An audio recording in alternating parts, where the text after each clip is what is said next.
ਵਾਹਿਗੁਰੂ ਵਾਹਿਗੁਰੂ ਵਾਹਿਗੁਰੂ ਵਾਹਿਗੁਰੂ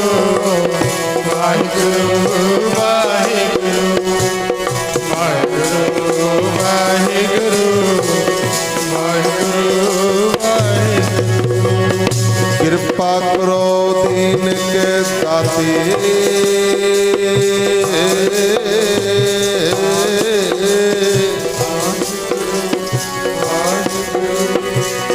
ਕਿਰਪਾ ਕਰੋ ਦੀਨ ਕੇ ਦਾਤੇ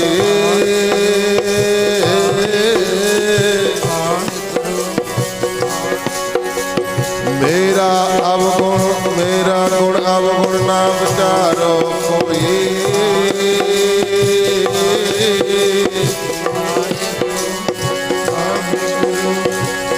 ਮਾਟੀ ਕਾ ਕਿਆ ਧੋਪੈ ਸੁਆਮੀ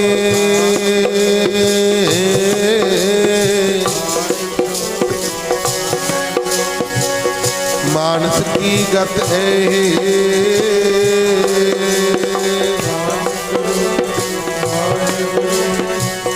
ਪੂਰਾ ਪ੍ਰਭ ਰਾਤਿਆ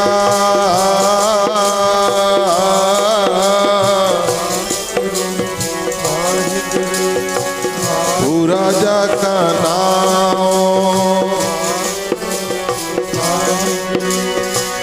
ਨਾਨਕ ਪੂਰਾ ਪਾਇਆ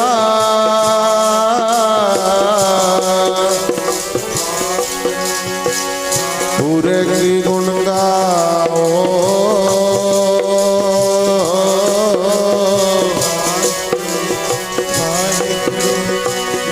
ਨਾਨਕ ਪੂਰਾ ਪਾਇਆ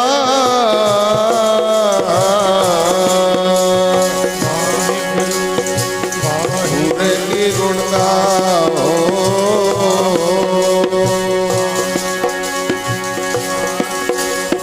ਵਾਹਿਗੁਰੂ ਵਾਹਿਗੁਰੂ ਵਾਹਿਗੁਰੂ ਵਾਹਿਗੁਰੂ ਵਾਹਿਗੁਰੂ ਵਾਹਿਗੁਰੂ ਵਾਹਿਗੁਰੂ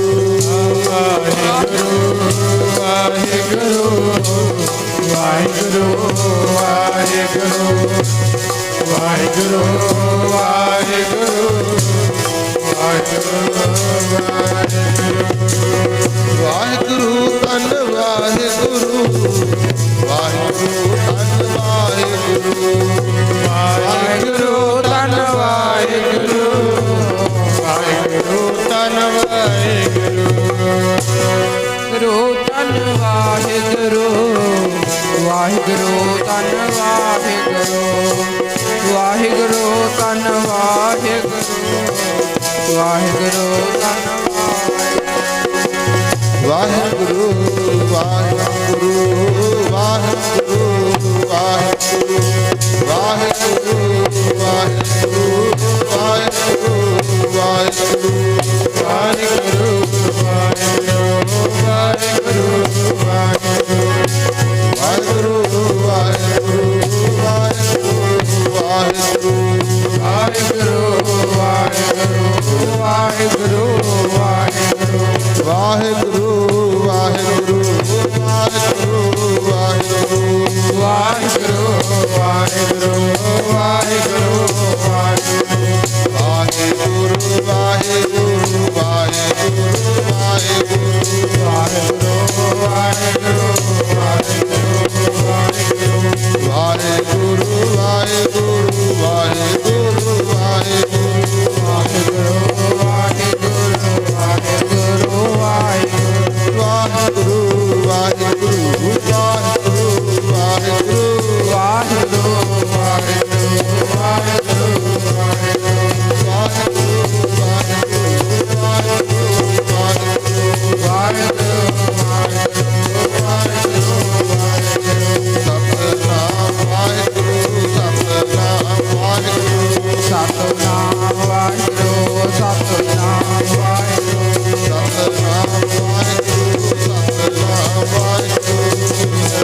ਸਤਿਕਾਰਯੋਗ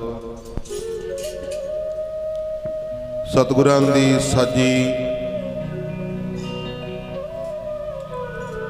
ਔਰ ਨਵਾਜੀ ਹੋਈ ਸਾਧ ਸੰਗਤ ਜੀਓ, ਆਪ ਮਾਈ ਪਾਈ ਤਨਤਾ ਦੇ ਯੋਗ ਹੋ, ਜੋ ਕਾਫੀ ਸਮੇਂ ਤੋਂ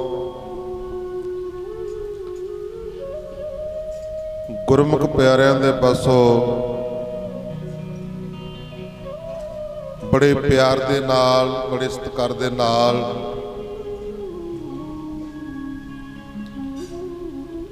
ਕੀਰਤਨ ਸਰਵਣ ਕਰਦੇ ਆ ਰਹੇ ਸੀ। ਆਓ ਆਪਾਂ ਨੇ ਸਾਰਿਆਂ ਨੇ ਰਲ ਮਿਲ ਕੇ ਗੁਰੂ ਚਰਨਾਂ ਦੀਆਂ ਹਾਜ਼ਰੀਆਂ ਭਰ ਕੇ ਸਮੇਂ ਔਰ ਸਵਾਸਾਂ ਨੂੰ ਸਫਲੇ ਬਣਾਉਣ ਦਾ ਯਤਨ ਕਰੀਏ। ਜੋ ਅੱਜ ਭਾਦਰੋਂ ਦੀ ਸੰਗਰਾਂਦ ਦਾ ਦਿਹਾੜਾ ਹੈ, ਇਹ ਜੋ ਮਹੀਨਾ ਰੱਖਿਆ ਜਾਂਦਾ ਹੈ,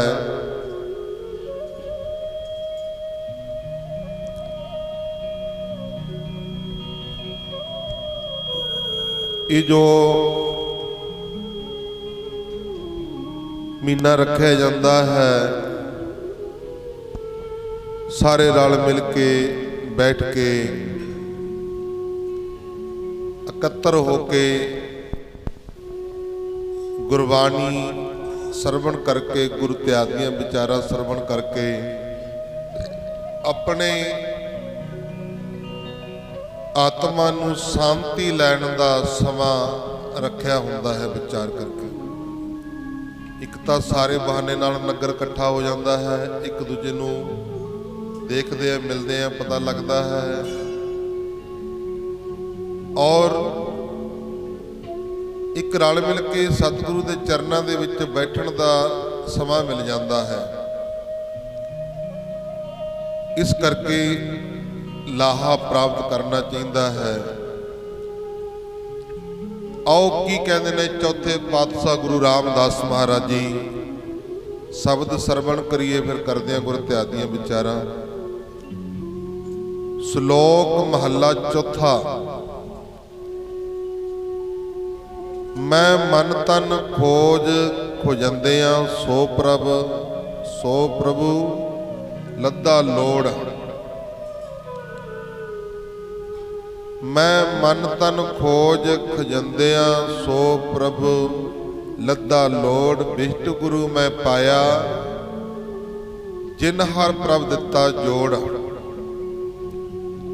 ਚੌਥੇ ਪਾਤਸ਼ਾਹ ਗੁਰੂ ਰਾਮਦਾਸ ਮਹਾਰਾਜ ਜੀ ਕਹਿੰਦੇ, ਆਪਣੀ ਆਤਮਾ ਤੇ ਸਰੀਰ ਨੂੰ ਚੰਗੀ ਤਰ੍ਹਾਂ ਢੂੰਡ ਕੇ ਮੈਂ ਉਸ ਸਾਹਿਬ ਨੂੰ ਲੱਭ ਲਿਆ ਹੈ ਜਿਸ ਨੂੰ ਮੈਂ ਚਾਹੁੰਦਾ ਸੀ। ਹੁਣ ਜਿਹੜੇ ਗੁਰਮੁਖ ਨੇ ਉਹ ਕੀ ਚਾਹੁੰਦੇ ਨੇ? ਉਹ ਚਾਹੁੰਦੇ ਨੇ ਵੀ ਸਾਨੂੰ ਸਤਿਗੁਰ ਦੇ ਦਿਦਾਰੇ ਹੋ ਜਾਣ, ਸਤਿਗੁਰੂ ਜੀ ਮਿਲ ਜਾਣ। ਹੁਣ ਸਤਿਗੁਰੂ ਮਿਲਦੇ ਕਿੱਥੋਂ ਨੇ? ਹੁਣ ਜਿਵੇਂ ਜਿਹੜਾ ਇਹ ਪਾਣੀ ਹੈ, ਕਿੱਥੋਂ ਮਿਲਦਾ? ਧਰਤੀ ਦੇ ਵਿੱਚੋਂ। ਘਿਓ ਆ, ਘਿਓ ਕਿੱਥੋਂ ਮਿਲਦਾ? ਦੁੱਧ ਦੇ ਵਿੱਚੋਂ। ਸਤਿਗੁਰੂ ਕਿੱਥੇ ਨੇ? ਆ ਸਰੀਰ ਦੇ ਵਿੱਚ ਨੇ। ਇਸ ਸਰੀਰ ਦੇ ਅੰਦਰੋਂ ਸਾਨੂੰ ਖੋਜਣਾ ਪੈਣਾ ਹੈ। ਮਹਾਰਾਜ ਜੀ ਕਹਿੰਦੇ, ਬੰਦੇ ਖੋਜ ਦਿਲ ਹਰ ਰੋਜ਼, ਨਾ ਫਿਰ ਪਰੇਸ਼ਾਨੀ ਮਾਹੀ। ਕਿਉਂ ਪਰੇਸ਼ਾਨੀਆਂ ਦੇ ਵਿੱਚ ਫਿਰਦਾ? ਆਪਣੇ ਅੰਦਰੋਂ ਤੂੰ ਵਾਹਿਗੁਰੂ ਨੂੰ ਲੱਭ ਲਾ। ਮਹਾਂਪੁਰਖ ਧਾਰਨਾ ਪੜਿਆ ਕਰਦੇ ਸੀ, ਸ੍ਰੀ ਮਾਨ ਸੰਤ ਬਾਬਾ ਦਰਸ਼ਨ ਸਿੰਘ ਜੀ ਖਾਲਸਾ ਤਪੋਵਨ ਟੱਕੀ ਸਾਹਿਬ ਵਾਲੇ ਮਹਾਂਪੁਰਸ਼, ਉਹ ਧਾਰਨਾ ਪੜਿਆ ਕਰਦੇ ਸੀ। ਆਪਾਂ ਵੀ ਪੜ੍ਹ ਲਈਏ।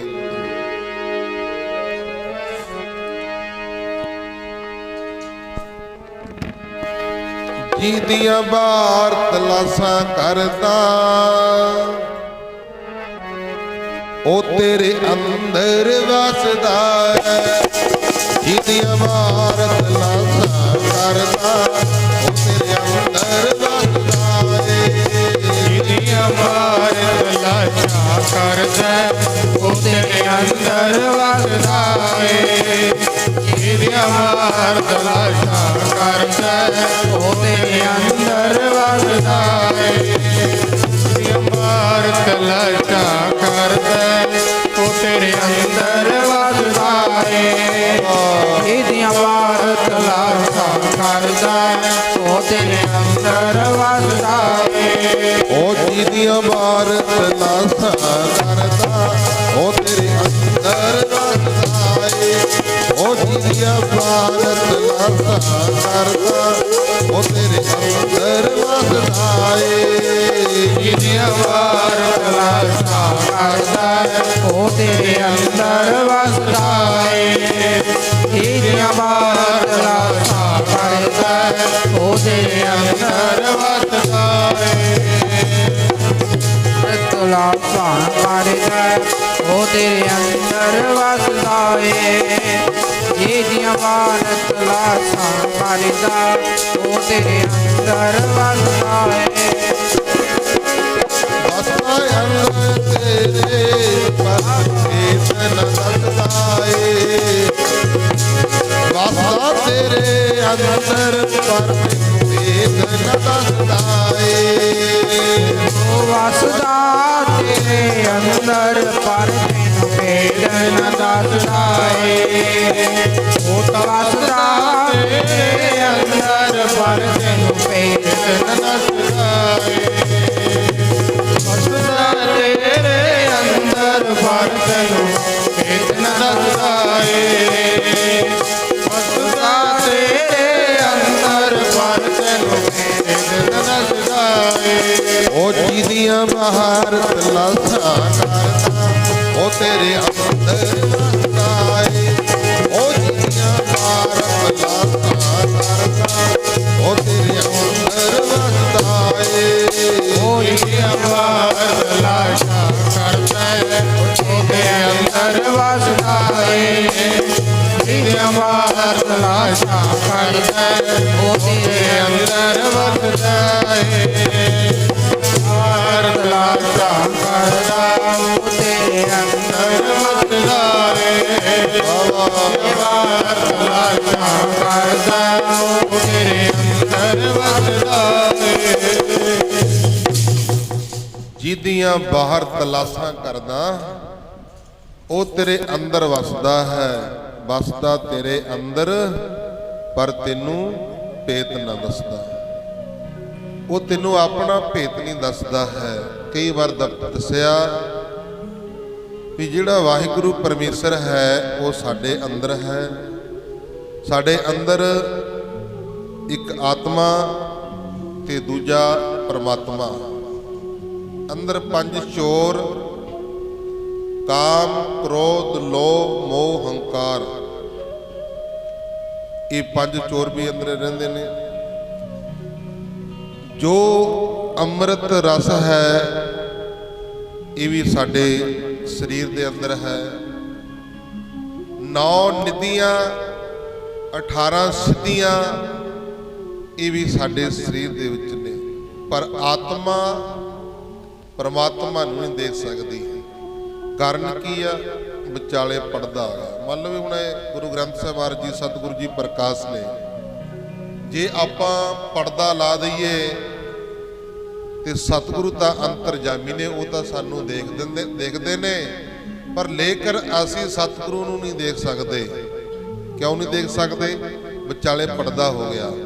ਇਸੇ ਤਰ੍ਹਾਂ ਸਾਡੀ ਆਤਮਾ ਤੇ ਪ੍ਰਮਾਤਮਾ ਦੇ ਵਿਚਾਲੇ ਇੱਕ ਪੜਦਾ ਹੈ। ਉਹ ਕਾਹਦਾ ਹੈ? ਹਉਮੈ ਹੰਕਾਰ ਦਾ। ਜਿੰਨਾ ਚਿਰ ਉਹ ਹਉਮੈ ਹੰਕਾਰ ਦਾ ਪੜਦਾ ਦੂਰ ਨਹੀਂ ਹੁੰਦਾ, ਉਹਨਾਂ ਚਿਰ ਆਤਮਾ ਤੇ ਪ੍ਰਮਾਤਮਾ ਦਾ ਮਿਲਾਪ ਨਹੀਂ ਹੁੰਦਾ। ਮੰਨ ਲਓ ਜਿਹੜਾ ਦੁਨਿਆਵੀ ਪੜਦਾ ਇਹ ਤਾਂ ਆਪਾਂ ਖਿੱਚ ਕੇ ਪਰੇ ਕਰ ਦਾਂਗੇ ਤਾਂ ਸਤਿਗੁਰੂ ਦੇ ਦਰਸ਼ਨ ਹੋ ਜਾਣੇ ਨੇ ਗੁਰੂ ਗ੍ਰੰਥ ਸਾਹਿਬ ਮਹਾਰਾਜ ਜੀਆਂ ਦੇ। ਪਰ ਜਿਹੜਾ ਇਹ ਹੰਕਾਰ ਦਾ ਪੜਦਾ ਇਹ ਖਿੱਚਿਆ ਨਹੀਂ ਜਾਣਾ, ਇਹ ਕਿਵੇਂ ਦੂਰ ਹੋਵੇਗਾ? ਇਹ ਵਾਹਿਗੁਰੂ ਪਰਮੇਸ਼ਰ ਦੇ ਨਾਮ ਦੇ ਨਾਲ, ਸਿਮਰਨ ਦੇ ਨਾਲ ਜਿਉਂ-ਜਿਉਂ ਸਿਮਰਨ ਕਰਦੇ ਜਾਵਾਂਗੇ ਨਾ, ਤਿਉਂ-ਤਿਉਂ ਹਉਮੈ ਹੰਕਾਰ ਦਾ ਪਰਦਾ ਦੂਰ ਹੁੰਦਾ ਜਾਵੇਗਾ। ਆਖੋ ਸਤਨਾਮ ਸ੍ਰੀ ਵਾਹਿਗੁਰੂ। ਹੁਣ ਦੁਨਿਆਵੀ ਪ੍ਰਵਾਨ ਲੈ ਲਈਏ, ਜਿਵੇਂ ਕੱਪੜੇ ਦੇ ਉੱਤੇ ਮੈਲ ਚੜੀ ਹੋਈ ਆ, ਇੰਨੀ ਮੈਲ ਚੜ ਜਾਂਦੀ ਹੈ, ਜਿਹੜੀ ਅਸਲੀਅਤ ਰੰਗ ਹੈ ਕੱਪੜੇ ਦਾ ਉਹ ਦਿਖਦਾ ਨਹੀਂ ਹੈ। ਅਸਲੀਅਤ ਰੰਗ ਨੂੰ ਦੇਖਣ ਵਾਸਤੇ ਕੀ ਕਰਨਾ ਪਵੇਗਾ? ਮੈਲ ਦੂਰ ਕਰਨੀ ਪੈਣੀ ਆ। ਮੈਲ ਕਾਹਦੇ ਨਾਲ ਦੂਰ ਹੋਵੇਗੀ? ਸਾਬਣ ਦੇ ਨਾਲ, ਪਾਣੀ ਦੇ ਨਾਲ। ਜਿੰਨਾ ਚਿਰ ਅਸੀਂ ਸਾਬਣ ਤੇ ਪਾਣੀ ਦਾ ਇਸਤੇਮਾਲ ਨਹੀਂ ਕਰਦੇ, ਉਨਾ ਚਿਰ ਸਾਨੂੰ ਕੱਪੜੇ ਦਾ ਅਸਲੀਅਤ ਰੰਗ ਨਹੀਂ ਦਿਖਣਾ ਹੈ। ਇਸ ਕਰਕੇ ਗੁਰਮੁਖ ਪਿਆਰਿਓ, ਜਦੋਂ ਆਪਣੀ ਆਤਮਾ ਨੂੰ ਪ੍ਰਮਾਤਮਾ ਦੇ ਨਾਲ ਮਿਲਾਣਾ ਨਾ, ਇਹ ਹਉਮੈ ਦਾ ਜਿਹੜਾ ਪਰਦਾ ਇਹਨੂੰ ਦੂਰ ਕਰਨਾ ਪੈਣਾ।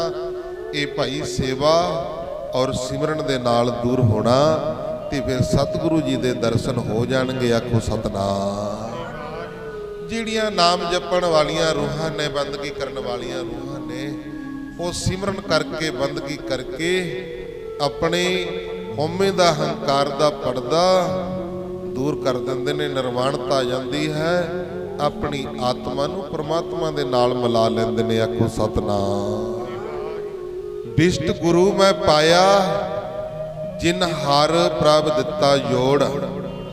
ਮੈਨੂੰ ਵਿਚੋਲੇ ਗੁਰੂ ਜੀ ਪ੍ਰਾਪਤ ਹੋ ਗਏ ਹਨ, ਜਿਨ੍ਹਾਂ ਨੇ ਮੈਨੂੰ ਵਾਹਿਗੁਰੂ ਸੁਆਮੀ ਨਾਲ ਮਿਲਾ ਦਿੱਤਾ ਹੈ। ਉਸ ਅਕਾਲ ਪੁਰਖ ਵਾਹਿਗੁਰੂ ਪਰਮੇਸ਼ਰ ਦੇ ਨਾਲ ਮਿਲਾ ਦਿੱਤਾ ਹੈ। ਮਹੱਲਾ ਤੀਜਾ, ਤੀਸਰੇ ਪਾਤਸ਼ਾਹ ਗੁਰੂ ਅਮਰਦਾਸ ਮਹਾਰਾਜ ਜੀ ਦਾ ਸ਼ਬਦ। ਮਹਾਰਾਜ ਜੀ ਕਹਿੰਦੇ, ਮਾਇਆ ਤਾਰੀ ਅਤ ਅੰਨਾ ਬੋਲਾ, ਸ਼ਬਦ ਨਾ ਸੁਣੀ ਬਹੁ ਰੋਲ ਘਚੋਲਾ। ਗੁਰੂ ਅਮਰਦਾਸ ਮਹਾਰਾਜ ਜੀ ਕਹਿੰਦੇ, ਮਾਇਆ ਦੀ ਪਕੜ ਵਾਲਾ ਮਹਾ ਅੰਨਾ ਤੇ ਡੋਰਾ। ਡੋਰੇ ਦਾ ਮਤਲਬ ਬੌਲਾ। ਅੰਨਾ ਵੀ ਹੈ ਤੇ ਬੌਲਾ ਵੀ ਹੈ। ਅੰਨਾ ਇਸ ਕਰਕੇ ਉਹਨੂੰ ਆਪਣਾ ਗੁਰੂ ਨਹੀਂ ਦੱਸਦਾ ਵੀ ਗੁਰੂ ਵੀ ਬੈਠਾ, ਮੈਂ ਦਰਸ਼ਨ ਵੀ ਕਰਨੇ ਨੇ,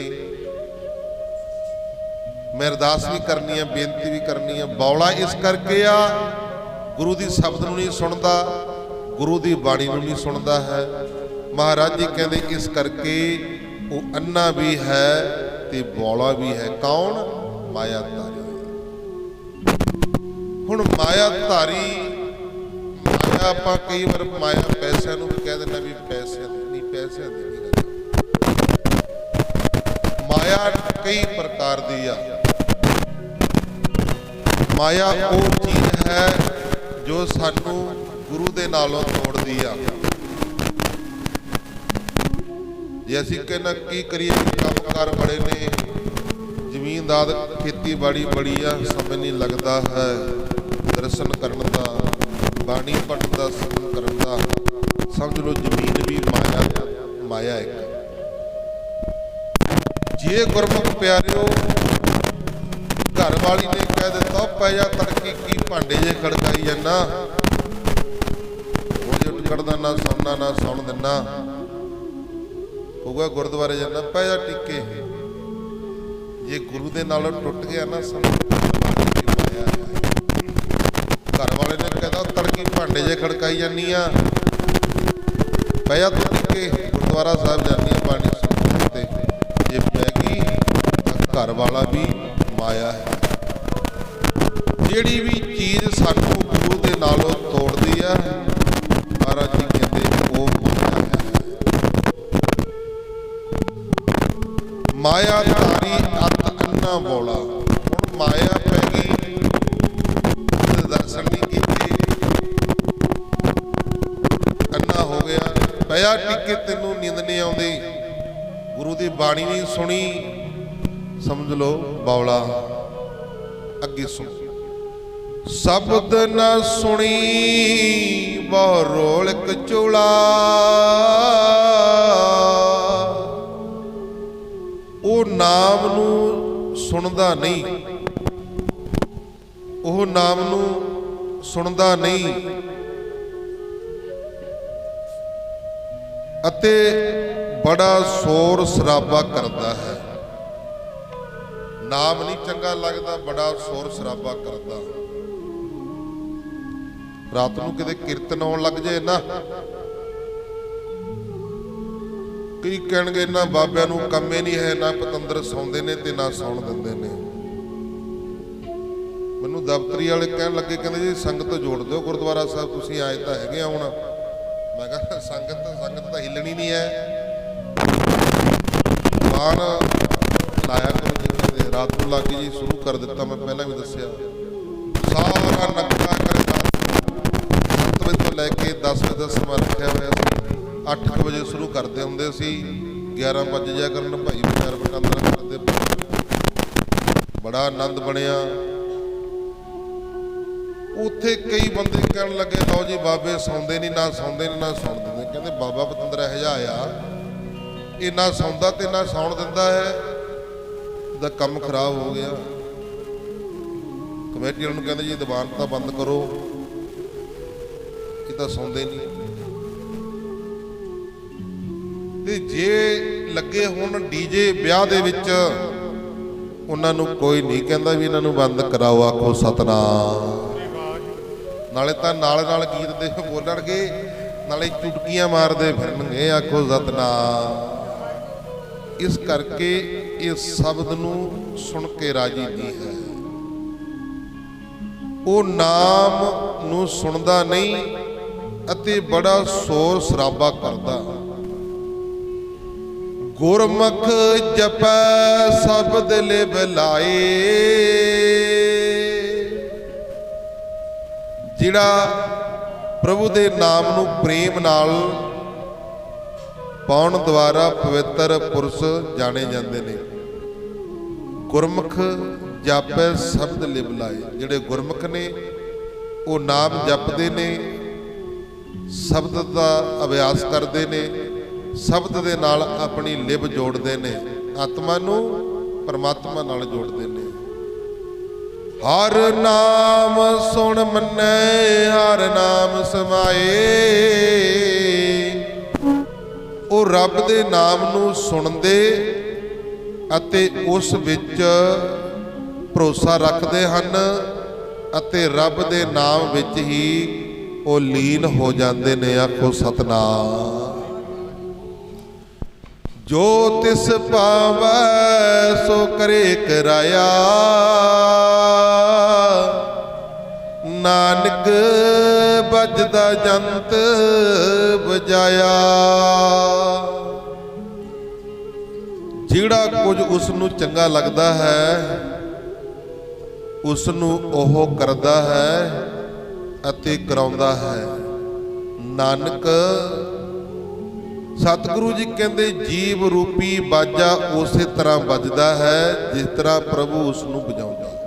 ਆਹ ਸਰੀਰ ਨੂੰ ਇੱਕ ਬਾਜਾ ਵੀ ਦੱਸਿਆ, ਜਿਵੇਂ ਸਤਿਗੁਰੂ ਇਹਨੂੰ ਵਜਾਉਂਦਾ ਜਾਂ ਜਿਵੇਂ ਸਤਿਗੁਰੂ ਬੁਲਾਉਂਦਾ ਉਸੇ ਤਰ੍ਹਾਂ ਹੀ ਬੋਲਿਆ ਜਾਂਦਾ। ਜਿਉਂ ਬੁਲਾਵੇ ਤਿਉਂ ਬੋਲੇ ਸੁਆਮੀ, ਕੁਦਰਤ ਕਾਬਣ ਹਮਾਰੀ। ਜਿਵੇਂ ਉਹ ਬੁਲਾਉਂਦਾ ਉਸੇ ਤਰ੍ਹਾਂ ਬੋਲਿਆ ਜਾਂਦਾ।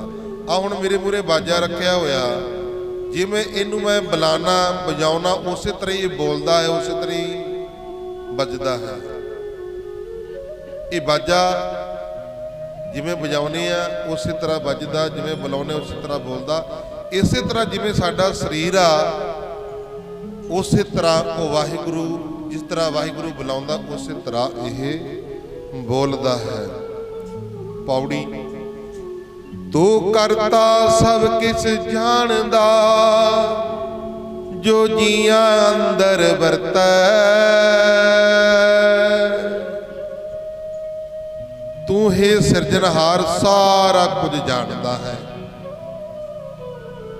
ਜੋ ਜੀਵ ਦੇ ਚਿੱਤਾਂ ਅੰਦਰ ਹੋ ਰਿਹਾ ਹੈ, ਤੂੰ ਸਾਰੇ ਜੀਵਾਂ ਦੇ ਅੰਦਰ ਵਰਤ ਰਿਹਾ, ਸਮਾ ਰਿਹਾ ਹੈ।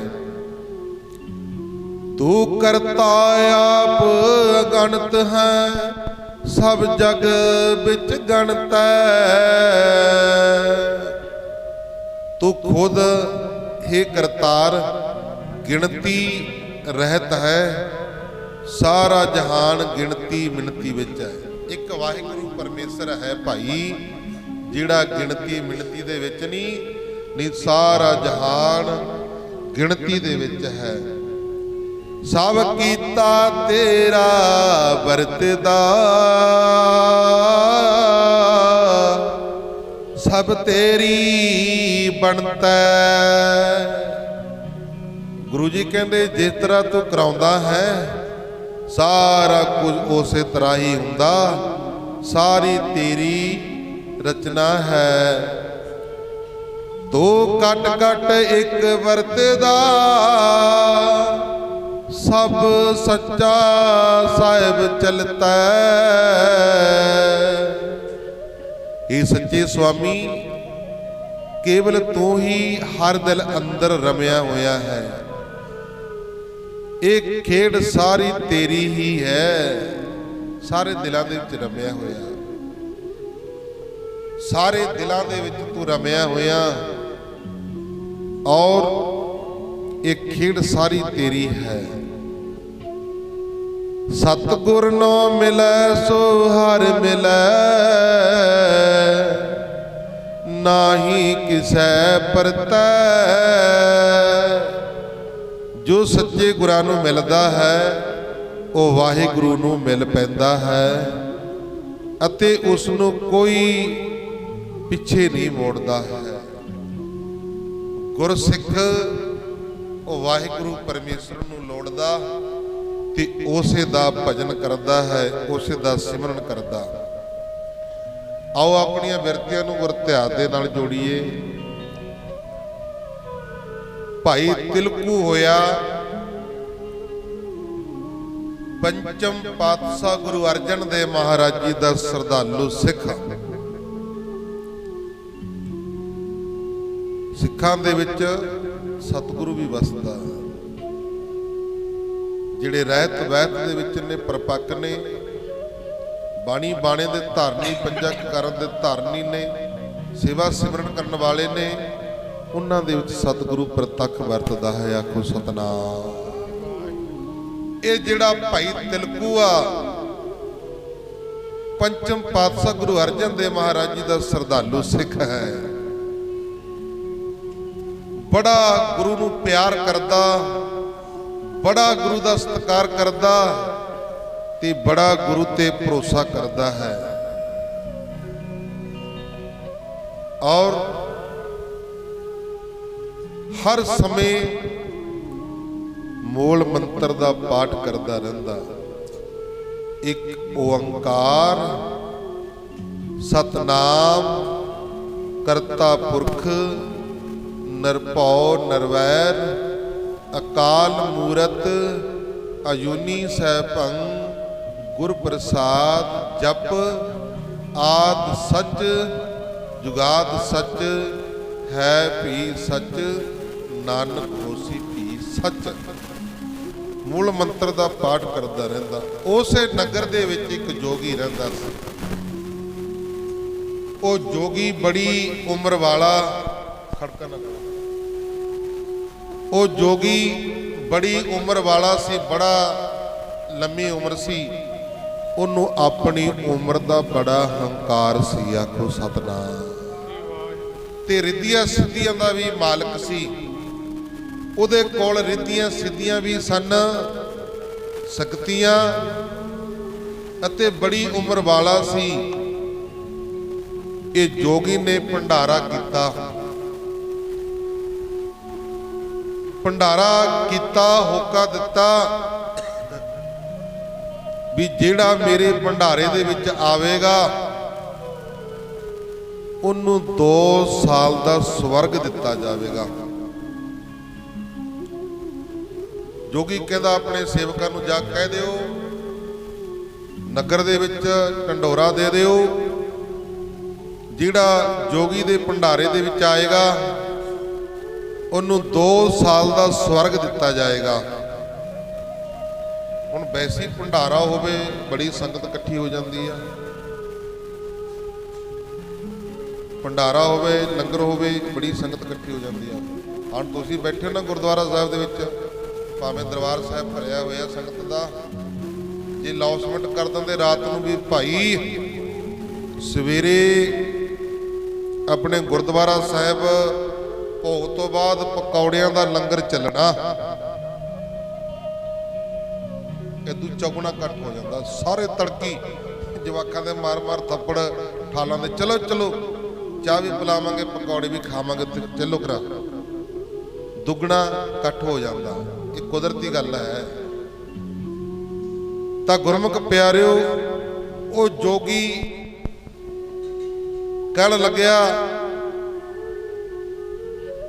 ਵੀ 2 ਸਾਲ ਦਾ ਸਵਰਗ ਦੇਾਂਗੇ, ਆਫਰ ਦੇ ਦਿੱਤੀ। ਨਾਲ ਹੁਣ ਆਪਾਂ ਭੰਡਾਰਾ ਕਰ ਲਈਏ, ਨਾਲ ਆਫਰ ਦੇ ਦਈਏ ਵੀ ਭਾਈ ਨਾਲੇ ਤਾਂ ਭੰਡਾਰਾ ਛਕਾਇਆ ਜਾਣਾ ਤੇ ਨਾਲੇ 500 ਰੁਪਏ ਵੀ ਦਿੱਤਾ ਜਾਣਾ। ਰਹਿ ਜਾਊਗਾ ਕੋਈ ਨਗਰ ਦੇ ਵਿੱਚ? ਮੈਨੂੰ ਤਾਂ ਨਹੀਂ ਕੋਈ ਲੱਗਦਾ। ਅਗਲਾ ਕਹਿੰਦਾ ਜੇ ਭੁੱਖ ਨਹੀਂ ਹੈ ਤਾਂ 1-2 ਪ੍ਰਸ਼ਾਦਾ ਛਕ ਲਾਂਗੇ, 500 ਰੁਪਏ ਦਾ ਮਿਲੂਗਾ, ਆਫਰ ਹੋਗੀ ਨਾ ਨਾਲ।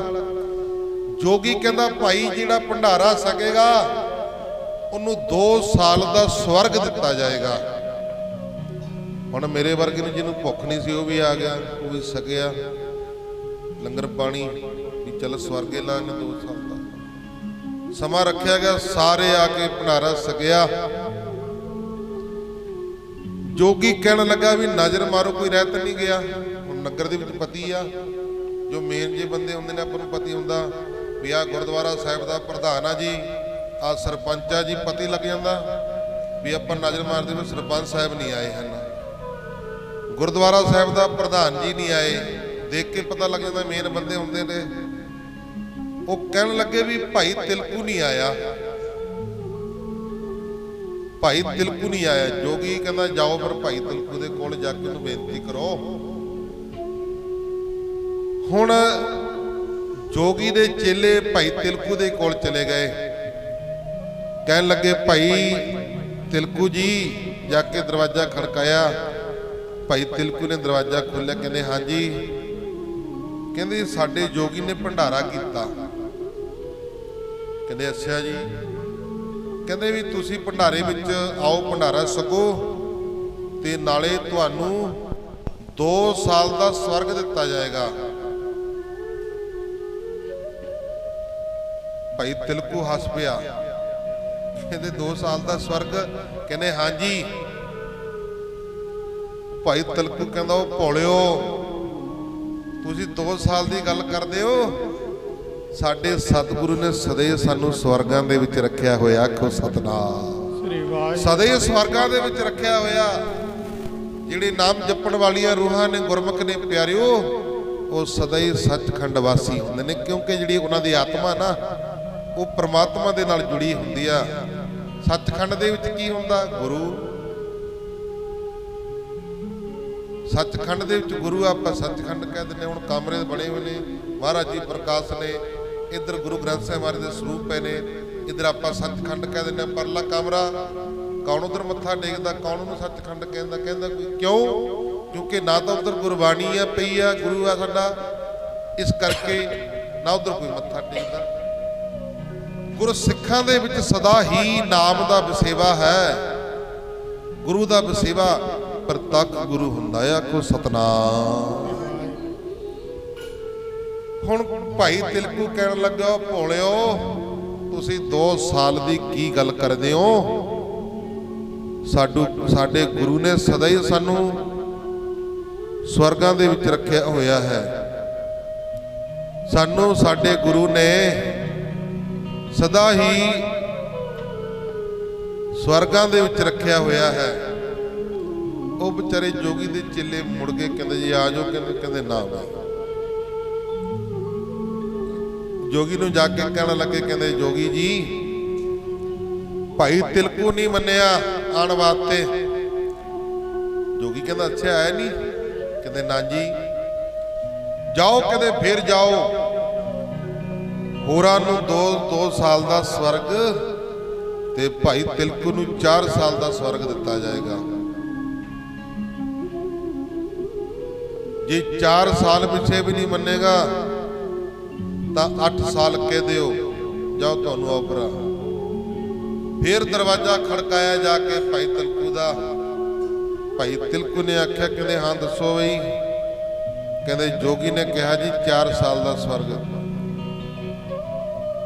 ਭਾਈ ਤਿਲਕੂ ਕਹਿੰਦਾ ਸਾਨੂੰ ਸਵਰਗਾਂ ਦੀ, ਤੁਹਾਡੇ ਸਵਰਗਾਂ ਦੀ, ਜੋਗੀ ਦੇ ਸਵਰਗਾਂ ਦੀ ਲੋੜ ਨਹੀਂ ਹੈ। ਕਹਿੰਦੇ 8 ਸਾਲ ਦਾ ਸਵਰਗ ਦਿੱਤਾ ਜਾਏਗਾ, ਦੇਖ ਲਓ। ਭਾਈ ਤਿਲਕੂ ਕਹਿੰਦਾ ਨਾ ਜਾਓ ਤੁਸੀਂ। ਆਪਣਾ ਵਾਰ ਲਾਇਆ ਤਿਲਕੂ ਨੇ, ਬੈਠ ਕੇ ਮੂਲ ਮੰਤਰ ਦਾ ਜਾਪ ਕਰਨਾ ਸ਼ੁਰੂ ਕਰ ਦਿੱਤਾ। ਜੋਗੀ ਦੇ ਕੋਲ ਜਾ ਕੇ ਫੇਰ ਬੇਨਤੀ ਕੀਤੀ, ਕਹਿੰਦੇ ਜੋਗੀ ਜੀ ਉਹ ਨਹੀਂ ਮੰਨਿਆ, ਉਹ ਨਹੀਂ ਆਇਆ। ਜਾਓ ਤੀਸਰੀ ਵਾਰ ਫੇਰ ਜਾਓ। ਕਹਿੰਦੇ ਇੱਕ ਵਾਰੀ ਫੇਰ ਜਾਓ, ਜਾ ਕੇ ਕਹਿ ਦਿਓ ਤੁਹਾਨੂੰ 10 ਸਾਲ ਵਾਸਤੇ ਸਵਰਗ ਦਿੱਤਾ ਜਾਏਗਾ। ਹੁਣ ਜੋਗੀ ਦੇ ਚੇਲੇ ਭਾਈ ਤਿਲਕੂ ਦੇ ਕੋਲ ਫੇਰ ਚੱਲ ਪਏ। ਮੂਲ ਮੰਤਰ ਦਾ ਪਾਠ ਕਰ ਰਹੇ ਨੇ, ਭਾਈ ਤਿਲਕੂ ਜੀ ਬੈਠੇ। ਜਾ ਕੇ ਜੋਗੀ ਦੇ ਚੇਲਿਆਂ ਨੇ ਦਰਵਾਜ਼ਾ ਖੜਕਾਇਆ। ਭਾਈ ਤਿਲਕੂ ਨੇ ਦੇਖਿਆ ਵੀ ਇਹ ਨਹੀਂ ਡਿੱਗਦੇ, ਹੁਣ ਇਹਨਾਂ ਦਾ ਮਾੜਾ ਮੋਟਾ ਇਹਨਾਂ ਨੂੰ ਚਾਹ ਪਾਣੀ ਛਕਾਣੀ ਪੈਣਾ। ਇੱਕ ਖੁੰਝੇ 'ਚ ਰੱਖਿਆ ਜੀ ਇੱਕ ਘੋਟਣਾ ਜਿਹਾ ਨਿੱਕਾ ਜਿਹਾ, ਉਹਨੇ ਚੱਕਿਆ। ਭਾਈ ਤਿਲਕੂ ਨੇ ਦੋ ਛੱਡੇ, ਉਹ ਤਾਂ ਭੱਜੇ ਜਾਂਦੇ ਨੇ। ਜਾ ਕੇ ਜੋਗੀ ਨੂੰ ਕਹਿੰਦੇ ਨਾ ਜੀ ਉਹ ਨਹੀਂ ਮੰਨਿਆ, ਉਹਦਾ ਸਗੋਂ ਸਾਨੂੰ ਕੁੱਟਣ ਮਾਰਨ ਲੱਗ ਪਿਆ। ਹੁਣ ਜੋਗੀ ਕਹਿਣ ਲੱਗਾ, ਕਹਿੰਦਾ ਹੁਣ ਫਿਰ ਮੈਂ ਆਪ ਜਾਵਾਂਗਾ। ਜਿਹੜਾ ਸਵਰਗਾਂ ਨੂੰ ਠੋਕਰਾਂ ਮਾਰ ਰਿਹਾ, ਮੇਰੇ ਸਵਰਗਾਂ ਨੂੰ ਠੋਕਰਾਂ ਮਾਰ ਰਿਹਾ, ਪਰਵਾਹ ਨਹੀਂ ਕਰ ਰਿਹਾ ਮੇਰੀ, ਮੈਂ ਉਹਨਾਂ ਦੇ ਕੋਲ ਖੁਦ ਜਾਵਾਂਗਾ। ਤਾਂ ਗੁਰਮੁਖ ਪਿਆਰਿਓ, ਸੰਗਤ ਸਮੇਤ ਜੋਗੀ ਚੇਲਿਆਂ ਸਮੇਤ ਭਾਈ ਤਿਲਕੂ ਜੀ ਦੇ ਕੋਲ ਪਹੁੰਚਿਆ। ਜਾ ਕੇ ਦਰਵਾਜ਼ਾ ਖੜਕਾਇਆ। ਭਾਈ ਤਿਲਕੂ ਨੇ ਟਾਕੀ ਰਾਹੀਂ, ਮੋਰੀ ਰਾਹੀਂ ਦੇਖ ਲਿਆ ਵੀ ਜੋਗੀ ਆਪ ਆਇਆ। ਦਰਵਾਜ਼ਾ ਖੋਲਿਆ ਨਹੀਂ। ਜੋਗੀ ਕਹਿਣ ਲੱਗਿਆ, ਭਾਈ ਤਿਲਕੂ ਦਰਵਾਜ਼ਾ ਖੋਲ, ਅਸੀਂ ਤੈਨੂੰ ਸਵਰਗ ਦੇਣ ਵਾਸਤੇ ਨਹੀਂ ਹੁਣ ਆਏ, ਅਸੀਂ ਤਾਂ ਤੇਰੇ ਦਰਸ਼ਨ ਕਰਨ ਵਾਸਤੇ ਆਏ ਆ। ਖੁਦ ਸਤਨਾਮ। ਭਾਈ ਤਿਲਕੂ ਕਹਿੰਦਾ ਜਾਓ ਜੋਗੀ ਜੀ ਦਰਸ਼ਨ ਕਰੋ ਗੁਰੂ ਦੇ, ਮੇਰੇ ਕਾਦੇ ਦਰਸ਼ਨ ਨੇ, ਮੈਂ ਤਾਂ ਆਪ ਗਰੀਬ ਹਾਂ, ਗੁਰੂ ਦਾ ਭਜਨ ਕਰਦਾ, ਸਿਮਰਨ ਕਰਦਾ, ਗੁਰੂ ਦੇ ਦਰਸ਼ਨ ਕਰੋ। ਹੁਣ ਗੁਰੂ ਦਾ ਬਾਦਸ਼ਾਹ ਪਾਇਆ। ਕਹਿੰਦੇ ਤੈਨੂੰ ਗੁਰੂ ਦਾ ਬਾਦਸ਼ਾਹ ਹੈ, ਜੇ ਤੂੰ ਦਰਵਾਜ਼ਾ ਨਾ ਖੋਲੇ। ਸਹੁੰ ਖਵਾ ਦਿੱਤੀ ਗੁਰੂ ਦੀ। ਭਾਈ ਤਿਲਕੂ ਨੇ ਦਰਵਾਜ਼ਾ ਖੋਲਿਆ। ਗੁਰੂ ਸਿੱਖਾ ਤੂੰ ਧਨ ਹੈ। ਉਹ ਜੋਗੀ ਜਿੱਦੀ ਐਡੀ ਲੰਮੀ ਉਮਰ ਸੀ, ਭਾਈ ਤਿਲਕੂ ਦੇ ਚਰਨਾਂ ਦੇ ਉੱਤੇ ਡਿੱਗ ਪਿਆ। ਆਖੋ ਸਤਨਾਮ। ਕਹਿੰਦਾ ਮੈਨੂੰ ਮਾਫ ਕਰ ਦਿਓ, ਮੇਰੇ ਤੋਂ ਬਹੁਤ ਵੱਡੀ ਭੁੱਲ ਹੋ ਗਈ ਆ। ਤਾਂ ਗੁਰਮੁਖ ਪਿਆਰਿਓ, ਭਾਈ ਤਿਲਕੂ ਦਾ ਰਾਖਾ ਗੁਰੂ ਅਰਜਨ ਦੇਵ ਮਹਾਰਾਜ ਜੀ। ਹੁਣ ਜਿਹਦਾ ਰਾਖਾ ਗੁਰੂ ਹੈ ਉਹ ਕਿਵੇਂ ਦੁੱਖ ਪਾ ਸਕਦਾ? ਆਓ ਪੜੋ ਤਾਰਨਾ। ਸੋ ਦੁੱਖ ਕੈਸਾ ਪਾਵੇ ਜਿਸ ਦਾ ਰਾਖਾ ਹੈ ਪਰਮਾਤਮਾ। ਸੋ ਦੁੱਖ ਕੈਸਾ ਪਾਵੇ ਜਿਸ ਦਾ ਰਾਖਾ ਹੈ ਪਰਮਾਤਮਾ। ਸੋ ਦੁੱਖ ਕੈਸਾ ਪਾਵੇ ਜਿਸ ਦਾ ਰਾਖਾ ਹੈ ਪਰਮਾਤਮਾ। ਸੋ ਦੁੱਖ ਕੈਸਾ ਪਾਵੇ ਜਿਸ ਦਾ ਰਾਖਾ ਹੈ ਪਰਮਾਤਮਾ।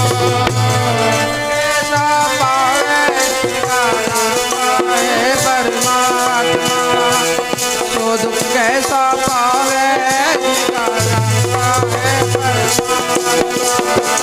ਸੋ ਦੁੱਖ ਕੈਸਾ ਪਾਵੇ ਜਿਸਦਾ ਰਾਖਾ ਹੈ ਪਰਮਾਤਮਾ। ਸੋ ਦੁੱਖ ਕੈਸਾ ਪਾਵੇ ਜਿਸਦਾ ਰਾਖਾ ਹੈ ਪਰਮਾਤਮਾ। ਸੋ ਦੁੱਖ ਕੈਸਾ ਪਾਵੇ ਜਿਸਦਾ ਰਾਖਾ ਹੈ ਪਰਮਾਤਮਾ। ਪਾਵੇ ਜਿਸਦਾ ਰਾਖਾ ਹੈ ਪਰਮਾਤਮਾ। ਸਾ ਪਾਵੇ ਜਿਸਦਾ ਰਾਖਾ ਹੈ ਪਰਮਾਤਮਾ। ਕੈਸਾ ਪਾਵੇ ਜਿਸਦਾ ਰਾਖਾ ਹੈ ਪਰਮਾਤਮਾ। ਰਾਖਾ ਹੈ ਪਰਮੇਸ਼ਰ ਜਿਸਦਾ, ਰਾਖਾ ਹੈ ਪਰਮੇਸ਼ਰ ਜਿਸਦਾ,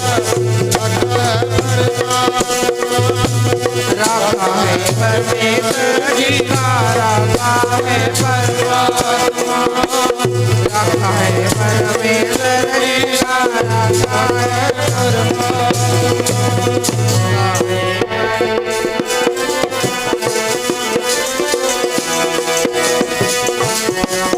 परमेश्वर जी का राखा है परमात्मा, राखा है परमात्मा, राखा है परमात्मा, राखा है परमात्मा, राखा है परमात्मा, राखा है परमात्मा, राखा है परमात्मा, राखा है परमात्मा, राखा है परमात्मा, राखा है परमात्मा, राखा है परमात्मा, राखा है परमात्मा, जो दुख कैसा पावे जीता राखा है परमात्मा, जो दुख कैसा पावे जीता राखा है परमात्मा, और कैसा पावे जिसका राखा है परमात्मा, और कैसा पावे जिसका राखा है कैसा पावे जिसका राखा है परमात्मा, शोध कैसा पावे जिसका राखा है परमात्मा, सो दुख कैसा पावे जिदा राखा है परमात्मा, जिसके सिर ऊपर तू स्वामी सो दुख कैसा पावे, बोल ना जाने माया मत माता, मरना चीत न आवे मेरे राम राये, तू संता का संत तेरे तेरे सेवक को भौ किस नाही, जम नहीं आवे नेड़े।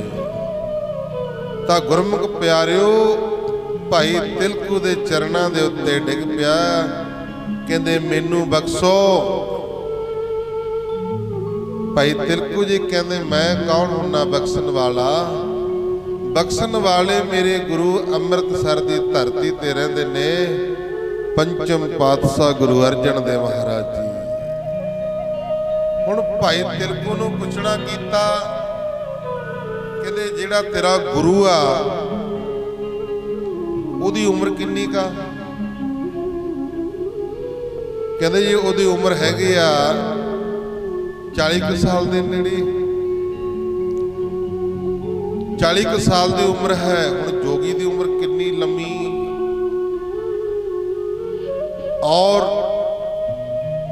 ਜਿਵੇਂ ਸਿੱਧਾਂ ਦੀ ਉਮਰ ਬੜੀ ਲੰਮੀ ਸੀ, ਬੜੀ ਬੜੀ ਉਮਰ ਦੇ ਸਿੱਧ ਜਦੋਂ ਗੁਰੂ ਨਾਨਕ ਦੇਵ ਮਹਾਰਾਜ ਜੀ ਹਿਮਾਲਿਆ ਪਰਬਤ ਤੇ ਗਏ ਨਾ, ਉੱਥੇ ਪੁੱਛਣਾ ਕੀਤਾ, ਐ ਬਾਰਕ, ਗੁਰੂ ਨਾਨਕ ਦੇਵ ਮਹਾਰਾਜ ਜੀ ਨੂੰ ਬਾਰ ਕੇ ਦੱਸਣਾ, हे बारक क्या तेरा नाम है, किसका तू चेला, कौन गुरु तेरा, कहने जी नाम नानक अकाल पुरख वाहिगुरु परमेश्वर का चेला है। गुरु नानक देव महाराज जी ਨੂੰ ਬਾਰਕ ਦੱਸਣ, ਕਿਉਂਕਿ ਉਹਨਾਂ ਦੀ ਉਮਰ ਬੜੀ ਲੰਮੀ ਸੀ ਸਿੱਧਾਂ ਦੀ। ਹੁਣ ਇਹ ਜਿਹੜਾ ਜੋਗੀ ਦੀ ਲੰਮੀ ਬੜੀ ਉਮਰ ਆ, ਕਹਿੰਦਾ ਗੁਰੂ ਦੀ ਉਮਰ ਕਿੰਨੀ ਕਾ ਤੇਰੇ ਦੀ, ਕਹਿੰਦੇ ਜੀ ਆਹੀ 40 ਕੁ ਸਾਲ ਦੀ ਹੈ। ਮਨ ਦੇ ਵਿੱਚ ਸੋਚਦਾ ਮੈਂ ਐਡੀ ਲੰਮੀ ਉਮਰ ਦਾ ਮੈਂ ਉਹਨਾਂ ਦੇ ਕੋਲ ਚੱਲ ਕੇ ਜਾਵਾਂਗਾ। ਚਲੋ ਖੈਰ ਚੱਲਦੇ ਆ, ਦੇਖਦੇ ਆ ਕਿੰਨਾ। ਹੁਣ ਜੋਗੀ ਸੰਗਤਾਂ ਸਮੇਤ ਸੇਵਕਾਂ ਸਮੇਤ ਭਾਈ ਤਿਲਕੂ ਜੀ ਨਾਲ ਲੈ ਕੇ ਜੋਗੀ ਨੂੰ ਅੰਮ੍ਰਿਤਸਰ ਪਹੁੰਚੇ। ਜੋਗੀ ਦਾ ਇੱਕ ਕੰਨ ਕੱਟਿਆ ਹੋਇਆ ਸੀ, ਇੱਕ ਪਾਸੋਂ ਥੋੜਾ ਜਿਹਾ ਕੰਨ ਕੱਟਿਆ ਹੋਇਆ ਸੀ। ਜਦੋਂ ਅੰਮ੍ਰਿਤਸਰ ਦੀ ਧਰਤੀ ਤੇ ਗਏ, ਭਾਈ ਤਿਲਕੂ ਨੇ ਗੁਰੂ ਅਰਜਨ ਦੇਵ ਮਹਾਰਾਜ ਜੀ ਨੂੰ ਨਮਸਕਾਰ ਕੀਤੀ, ਬੇਨਤੀ ਕੀਤੀ, ਕਹਿੰਦੇ ਜੀ ਤਿਲਕੂ ਆਇਆ। ਤੰਬੂ ਲੱਗਿਆ ਹੋਇਆ ਸੀ, ਵਿਚਾਲੇ ਕਨਾਤ ਲੱਗੀ ਹੋਈ ਸੀ। ਕਹਿੰਦੇ ਜੋਗੀ ਦਾ ਆਸਣ ਲਾ ਦਿਓ, ਇੱਕ ਪਾਸੇ ਜੋਗੀ ਨੂੰ ਬਿਠਾ ਦਿੱਤਾ। ਦੂਸਰੇ ਪਾਸੇ ਗੁਰੂ ਅਰਜਨ ਦੇਵ ਮਹਾਰਾਜ ਜੀ ਦਾ ਆਸਣ ਵਿਚਾਲੇ ਪੜਦਾ। ਤਾਂ ਗੁਰਮੁਖ ਪਿਆਰਿਓ, ਸਤਿਗੁਰੂ ਜੀ ਆ ਕੇ ਬੈਠ ਕੇ ਅੰਤਰਜਾਮੀ ਸਤਿਗੁਰੂ ਜੀ ਕਹਿਣ ਲੱਗੇ, ਕਹਿੰਦੇ ਯੋਗੀ ਜੀ ਤੁਹਾਡੇ ਕੰਨ ਨੂੰ ਕੀ ਹੋ ਗਿਆ ਸੀ? ਕੰਨ ਕੱਟਿਆ ਹੋਇਆ। ਜੋਗੀ ਹੈਰਾਨ ਰਹਿ ਗਿਆ, ਕਹਿੰਦਾ ਵੀ ਇਹਨੂੰ ਕਿਹਨੇ ਦੱਸਤਾ, ਇਹਨਾਂ ਨੂੰ ਕਿਹਨੇ ਦੱਸਤਾ? ਹੁਣ ਬਾਣੀ ਕਹਿੰਦੀ ਘਟ ਘਟ ਕੇ ਅੰਤਰ ਕੀ ਜਾਣਤ, ਭਲੇ ਬੁਰੇ ਕੀ ਪੀਰ ਪਛਾਨਤ। ਸਤਿਗੁਰੂ ਅੰਤਰਜਾਮੀ ਆ ਭਾਈ, ਅੰਦਰ ਦੀਆਂ ਜਾਣਦਾ, ਦਿਲ ਦੀਆਂ ਜਾਣਦਾ ਹੈ।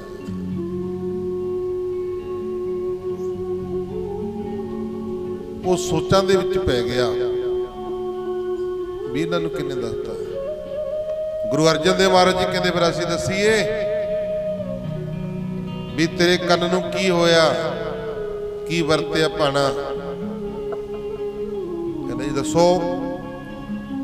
ਗੁਰੂ ਅਰਜਨ ਦੇਵ ਮਹਾਰਾਜ ਜੀ ਕਹਿੰਦੇ ਜਦੋਂ ਤੋਂ ਸਮੁੰਦਰੀ ਜਹਾਜ਼ ਵਿੱਚ ਜਾ ਰਿਹਾ ਸੀ ਤਾਂ ਤੂੰ ਜਹਾਜ਼ ਦੇ ਵਿੱਚੋਂ ਡਿੱਗਿਆ ਦਰਿਆ ਦੇ ਵਿੱਚ। ਮਗਰਮੱਛ ਨੇ ਤੇਰਾ ਕੰਨ ਕੱਟ ਲਿਆ, ਕੰਨ ਦੇ ਵਿੱਚ ਮੁੰਦਰ ਪਾਈ ਹੋਈ ਸੀ।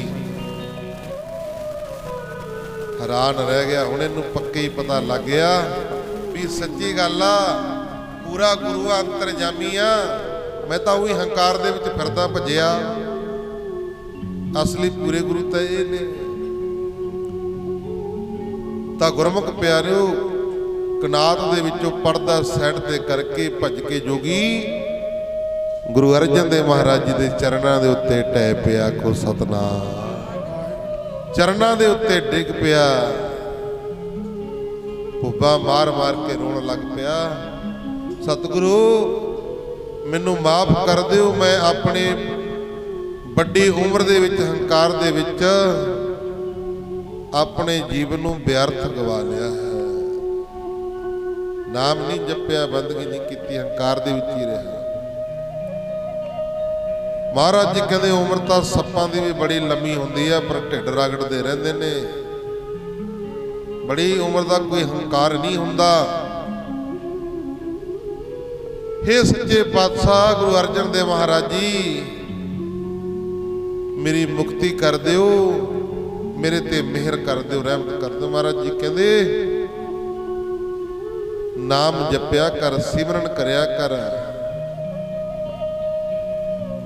ਜਦੋਂ ਨਾਮ ਜਪੇਗਾ, ਸਿਮਰਨ ਕਰੇਗਾ, ਜਦ ਤੇਰੀ ਮੁਕਤੀ ਹੋ ਜਾਏਗੀ, ਭਵ ਸਾਗਰ ਤੋਂ ਪਾਰ ਹੋ ਜਾਏਗਾ। ਰਿੱਧੀਆਂ ਸਿੱਧੀਆਂ ਦਿਖਾ ਕੇ ਕਿਸੇ ਨੂੰ ਤੰਗ ਨਹੀਂ ਕਰਨਾ। ਰੱਬ ਦੇ ਪਿਆਰਿਆਂ ਦੇ ਕੋਲ, ਨਾਮ ਜਪਣ ਵਾਲਿਆਂ ਕੋਲ ਰਿੱਧੀਆਂ ਸਿੱਧੀਆਂ ਹੁੰਦੀਆਂ ਨੇ। ਜਿਹੜੇ ਲੰਮੇ ਸਮੇਂ ਤੋਂ ਬੰਦਗੀ ਕਰਦੇ ਨੇ, ਜਿਨ੍ਹਾਂ ਨੇ ਆਪਣਾ ਤਨ ਵੀ, ਮਨ ਵੀ, ਧਨ ਵੀ ਸਭ ਗੁਰੂ ਨੂੰ ਸੌਂਪ ਦਿੱਤਾ ਨਾ, ਆਪਣਾ ਆਪਾ ਕੁਰਬਾਨ ਕਰ ਦਿੱਤਾ, ਤੁਹਾਡਾ ਕੀ ਖਿਆਲ ਹੈ ਸਤਿਗੁਰੂ ਉਹਨਾਂ ਦੇ ਕੋਲ ਲੁਕੋ ਕੇ ਰੱਖੇਗਾ ਕੁਝ? ਰਿੱਧੀਆਂ ਸਿੱਧੀਆਂ ਤਾਂ ਬਹੁਤ ਨੀਵੀਂ ਦੀ ਗੱਲ ਹੈ।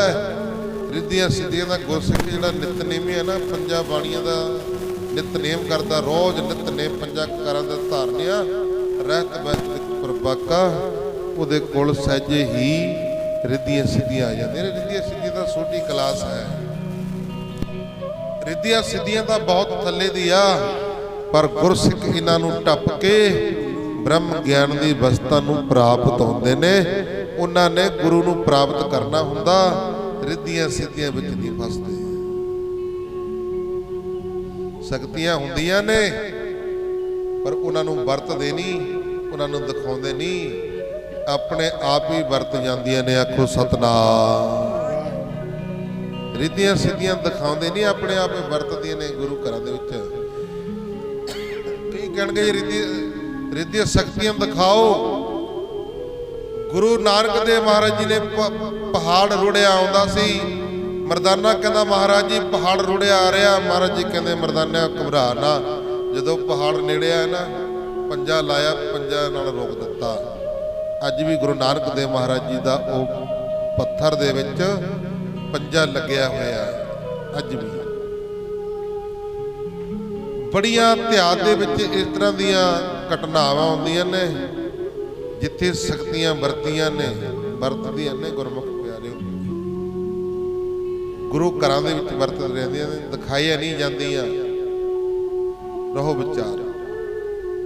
ਹੁਣ ਜੋਗੀ ਨੂੰ ਦਰਸ਼ਨ ਦੇ ਕੇ, ਨਾਮ ਦੀਆਂ ਦਾਤਾਂ ਦੇ ਕੇ ਗੁਰੂ ਅਰਜਨ ਦੇਵ ਮਹਾਰਾਜ ਜੀ ਨੇ ਨਿਹਾਲ ਨਿਹਾਲ ਨਿਹਾਲ ਕਰ ਦਿੱਤਾ। ਇਸ ਕਰਕੇ ਗੁਰਬਾਣੀ ਪੜਿਆ ਕਰੋ ਭਾਈ, ਸੇਵਾ ਕਰਿਆ ਕਰੋ, ਸਿਮਰਨ ਕਰਿਆ ਕਰੋ, ਆਪਣੇ ਮਨੁੱਖਾ ਜਨਮ ਨੂੰ ਸਫਲਾ ਬਣਾਉਣ ਦਾ ਯਤਨ ਕਰਿਆ ਕਰੋ। ਦਸਾਂ ਨੌਂ ਦੀ ਕਿਰਤ ਕਮਾਈ ਹੁਣ ਸਾਰੇ ਕਰਦੀਆਂ, ਤਕਰੀਬਨ ਘਰ ਦੇ ਕੰਮਕਾਰ, ਖੇਤੀਬਾੜੀ, ਜਿੱਥੇ ਅਸੀਂ ਦਸਾਂ ਨੌਂ ਦੀ ਕਿਰਤ ਕਮਾਈ ਕਰਦੇ ਆ ਨਾ, ਉੱਥੇ ਨਾਲ ਨਾਮ ਵੀ ਜਪਿਆ ਕਰੋ। ਜਦੋਂ ਨਾਮ ਜਪਾਂਗੇ ਸਾਡੀ ਕਿਰਤ ਕਮਾਈਆਂ ਦੇ ਵਿੱਚ ਬਰਕਤਾਂ ਪੈ ਜਾਣਗੀਆਂ। ਆਖੋ ਸਤਨਾਮ। ਸਤਿਗੁਰੂ ਜੀ ਗੁਰਬਾਣੀ ਦੇ ਵਿੱਚ ਬਾਰ-ਬਾਰ ਸਿਮਰਨ ਕਰਨ ਵਾਸਤੇ ਕਿਉਂ ਕਹਿੰਦੇ ਨੇ? ਨਾਮ ਦਾ ਸਿਮਰਨ ਕਰਾਂਗੇ ਘਰ ਦੇ ਵਿੱਚ ਬਰਕਤਾਂ ਪੈ ਜਾਣੀਆਂ ਨੇ। ਨਾਮ ਦਾ ਸਿਮਰਨ ਕਰਾਂਗੇ, ਜੋ ਘਰ ਦੇ ਵਿੱਚ ਲੜਾਈਆਂ ਝਗੜੇ ਕਲੇਸ਼ ਰਹਿੰਦੇ ਨੇ ਖਤਮ ਹੋ ਜਾਣਗੇ। ਹੁਣ ਘਰ ਦੇ ਵਿੱਚ ਚੂਹੇ ਆ ਜਾਣ, ਉਹਨਾਂ ਨੂੰ ਭਜਾਉਣ ਵਾਸਤੇ ਕੀ ਕਰਨਾ ਪੈਣਾ? ਕੋਈ ਦਵਾਈ ਰੱਖ ਦਿੰਦਾ, ਕੋਈ ਕੜਕੀ ਲਾ ਦਿੰਦਾ, ਕੋਈ ਨਾ ਕੋਈ ਹੀਲਾ ਦਾ ਕੀਤਾ ਨਾ। ਇਸੇ ਤਰ੍ਹਾਂ ਜਿਹੜੇ ਇਹ ਘਾਟੇ ਵਾਧੇ ਨੇ, ਲੜਾਈ ਝਗੜੇ ਨੇ ਪਰਿਵਾਰਾਂ ਦੇ ਵਿੱਚ, ਘਰ ਦੇ ਵਿੱਚ, ਨਾ ਤਾਂ ਬਾਣੀ ਦਾ ਪਹਿਰਾ ਹੈ, ਨਾ ਅਸੀਂ ਗੁਰਬਾਣੀ ਪੜ੍ਹਦੇ ਆ, ਨਾ ਸਿਮਰਨ ਕਰਦੇ ਆ।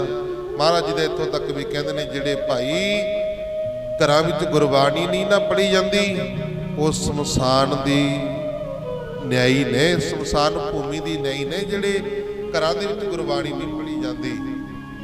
ਔਰ ਜਿਹੜੇ ਘਰਾਂ ਦੇ ਵਿੱਚ ਰਹਿੰਦੇ ਨੇ, ਹੁਣ ਸ਼ਮਸ਼ਾਨ ਭੂਮੀ ਵਿੱਚ ਦੇਖ ਲਓ ਕੀ ਰਹਿੰਦੇ ਨੇ।